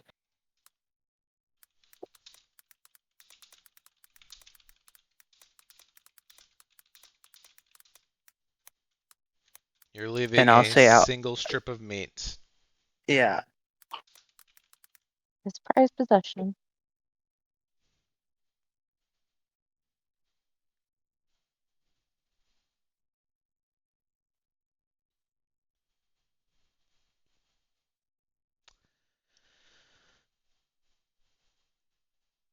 You take out a single strip of dried meat, the kind you eat on hunts and share by fires.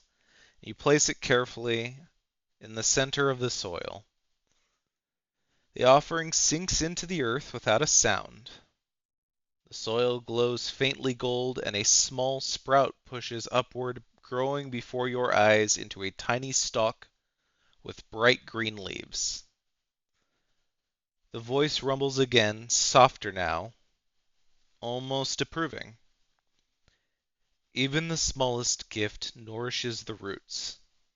Go, Hearthborn, your path will hold. The glow of the pillars fade back to their original gentle shimmer, and the water outside the circle ripples once like the world is exhaling.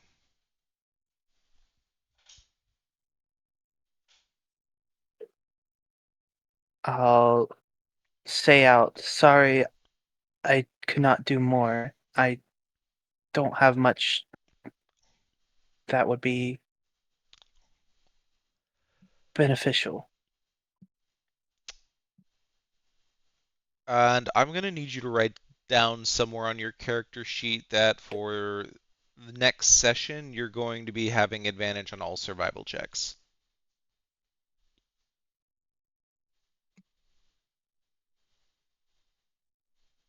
A simple boon, but a boon nonetheless.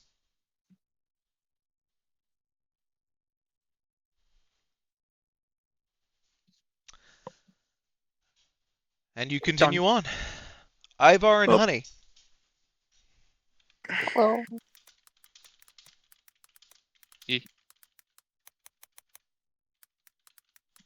The hilarious part is Milo was alone, and Milo had the simplest one of all of the three that I've written out.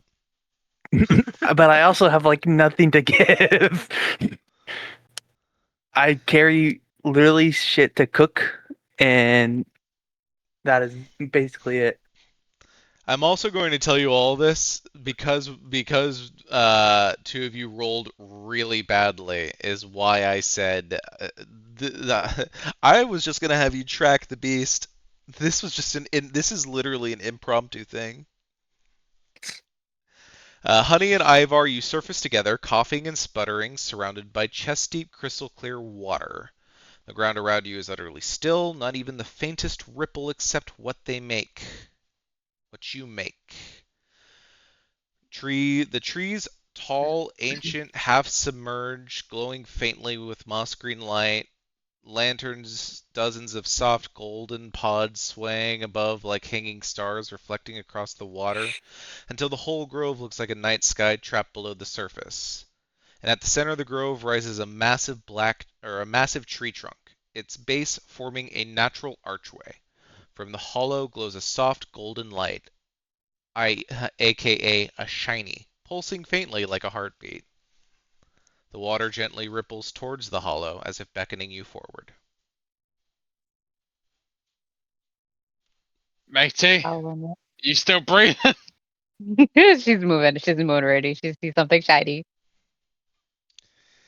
I take that as a yes then. You ask that and see the cat. You see the cat has turned into a motorboat and is rocketing towards the archway. I start paddling. I'm like, oh, at least she's alive. As you get closer, the glow inside resolves into tiny spirit motes floating in the air. They resemble small, glowing moths or wisps. A whisper drifts out, not quite a voice, but clear enough to understand. Two enter the grove, two may leave. Will you share your roots or walk apart? The water around you swirls, forming faint concentric circles that connect you two together, as if the grove is waiting to see how closely you trust one another.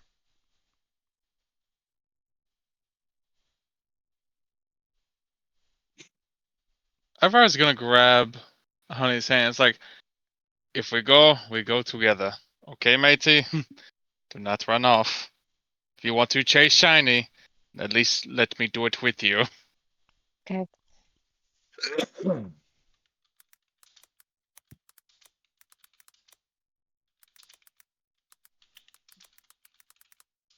As we will probably go towards the archway.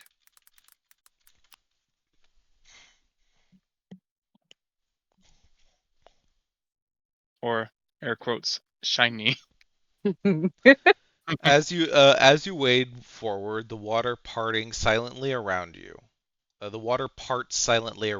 Neither of you hesitate as you step through the glowing archway side by side. The moment you cross beneath it, the grove reacts. All the hanging lanterns flare bright at once, bathing the grove in warm golden light. The water glows softly for a heartbeat, then turns perfectly still, reflecting the two of you standing there like a painting. The spirits, the motes of light that swirl around you, circle in lazy loops before merging into a single streak of gold that vanishes into the hollow tree's heart.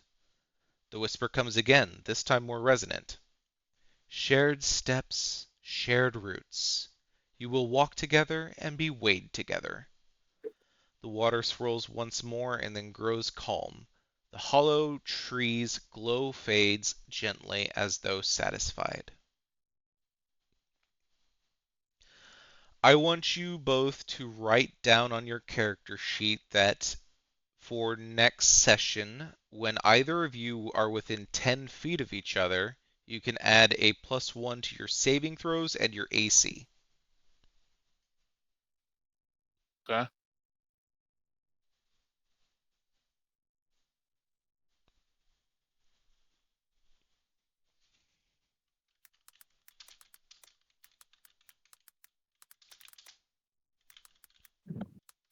Llewellyn and Jet. Yes.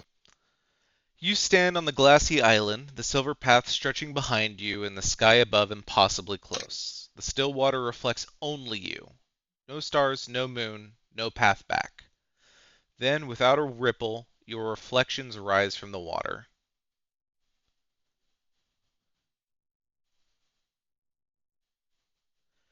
Jet, your reflection straightens first, revolver in hand, but the reflection's eyes gleam bright yellow just like the beast's. And Llewellyn's, your reflection is calm yet dignified, regal even, but carries no loot. Instead, its hands are clasped behind its back as if it's waiting for judgment. The reflections don't attack, they just stand there watching silently until a soft voice, neither hostile nor kind, drifts across the water. This place holds what you fear and what you are. Step forward and claim them. Step back and be claimed. Okay, you're gonna have to give me a second. Oh god, my cat just took a fat shit. I can smell it. Trying to be all serious, man. That is insane. TMI, I know that brother.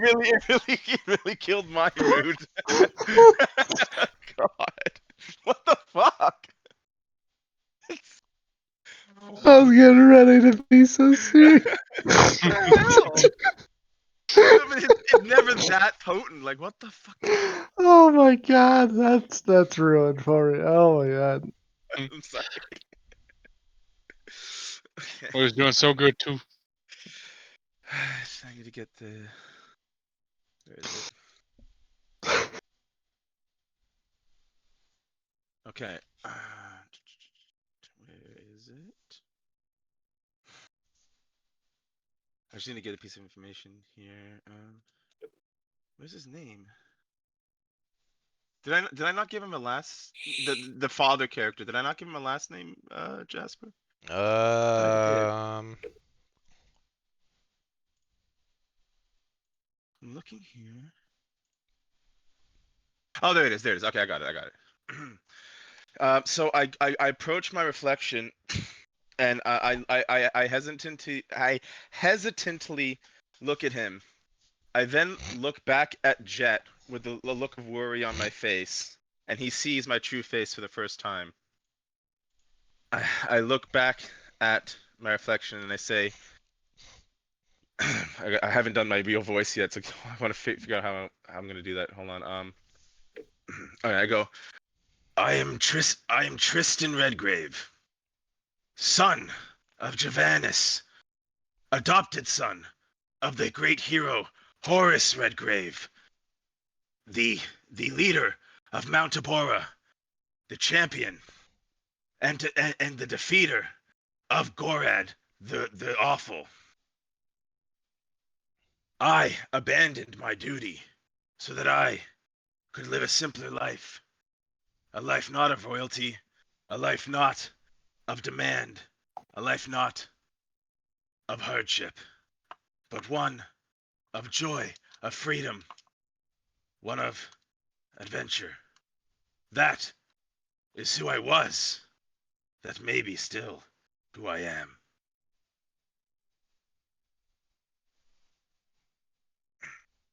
And to get this correct, are you saying that to Jet or just out in general? I'm saying it to the reflection, Okay. but I did look at you and like I flashed you my face. What about you, But Jet? it's one. There's a subtlety and a reason I would do that, but I'm sure that's obvious.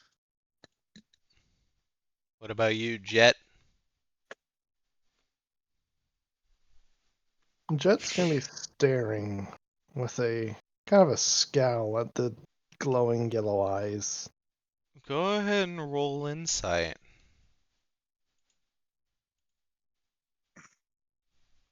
12. Hmm. I'll say with advantage because it's kind of you. 9. I'll give you Mm. guidance. I can use my heroic inspiration if you let me. Go ahead and roll roll the guidance first. Hey. I like us ruining this moment too for me to go. I'm gonna give you guidance. Okay, come on, step it up.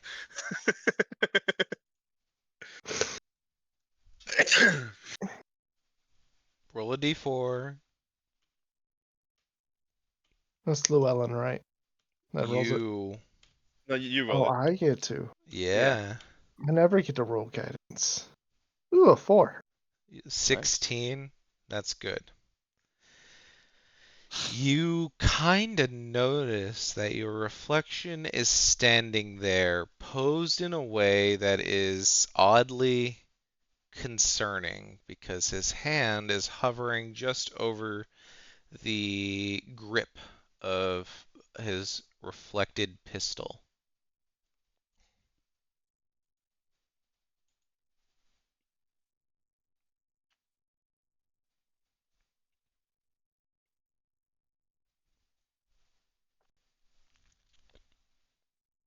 So,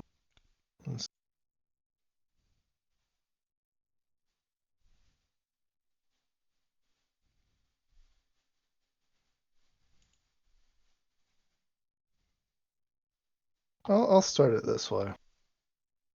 I don't know if you care to speak or if you're there just to intimidate. But when those crooked years happened and I lost her, that's when I decided, because of you, become the hunter of hunters, the creep and the crawl of the night, a night stalker. So, we're gonna play this game of tango, but I will catch you.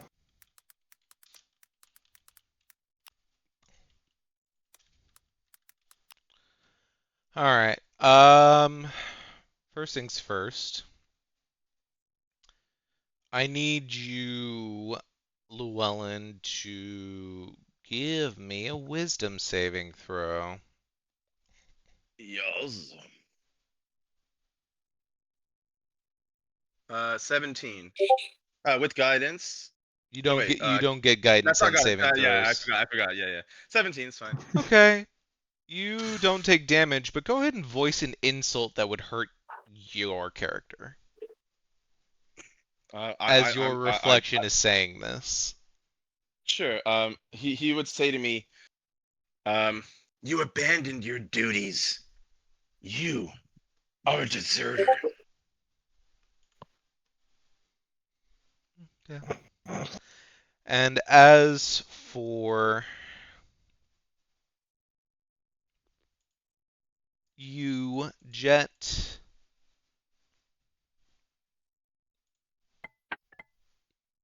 does a 22 hit you? 22 does hit me. You're going to take 12 damage as your reflection shoots you. And I'm going to need the two of you to roll initiative for yourselves and your reflections. Okay, I'll roll mine. You- I'll roll Tristan's first, and I'll roll Llewellyn's second. Tristan is me. I rolled a 10, and Llewellyn rolled a 22. God dang. Are we rolling for them or for us first? Did both. Okay, So pick your order. start with yourselves. Yeah, 10 for me and 22 for my reflection. So 18 for me.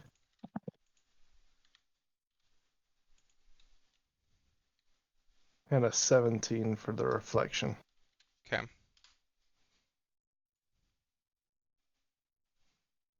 All right, let me.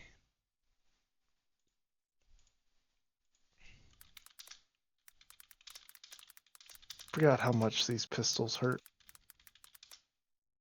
Ouchie. Yeah, goddamn. Ain't fun when you're on the sitting end of it, huh? Yeah, mirror matches suck. You know what's funny? I have mirror image. Isn't that funny? You say that now. I haven't had a reason to use it before. Also, I think we only just get the we only just got level 2 spells anyway. I don't think I would have had a reason. I have a chance to.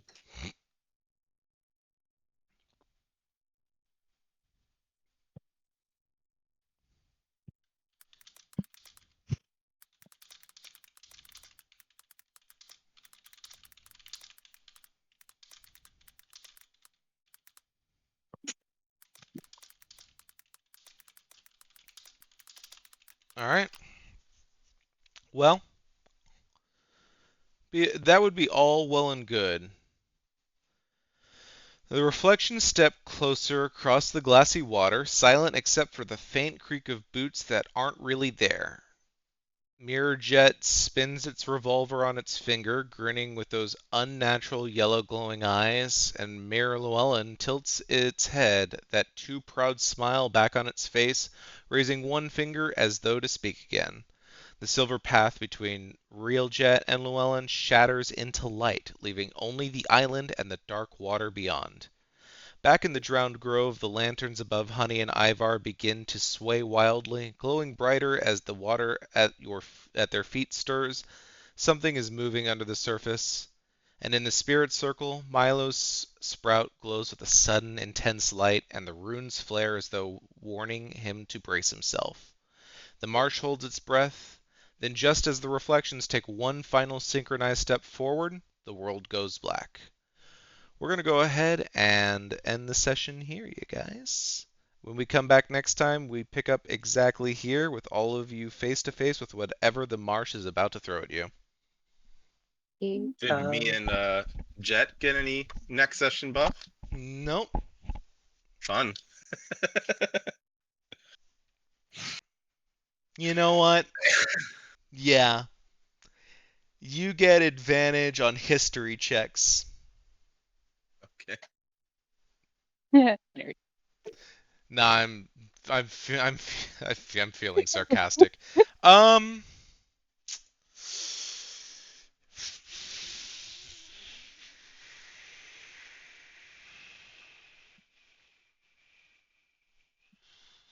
I'll let your reaction give help actions. Okay.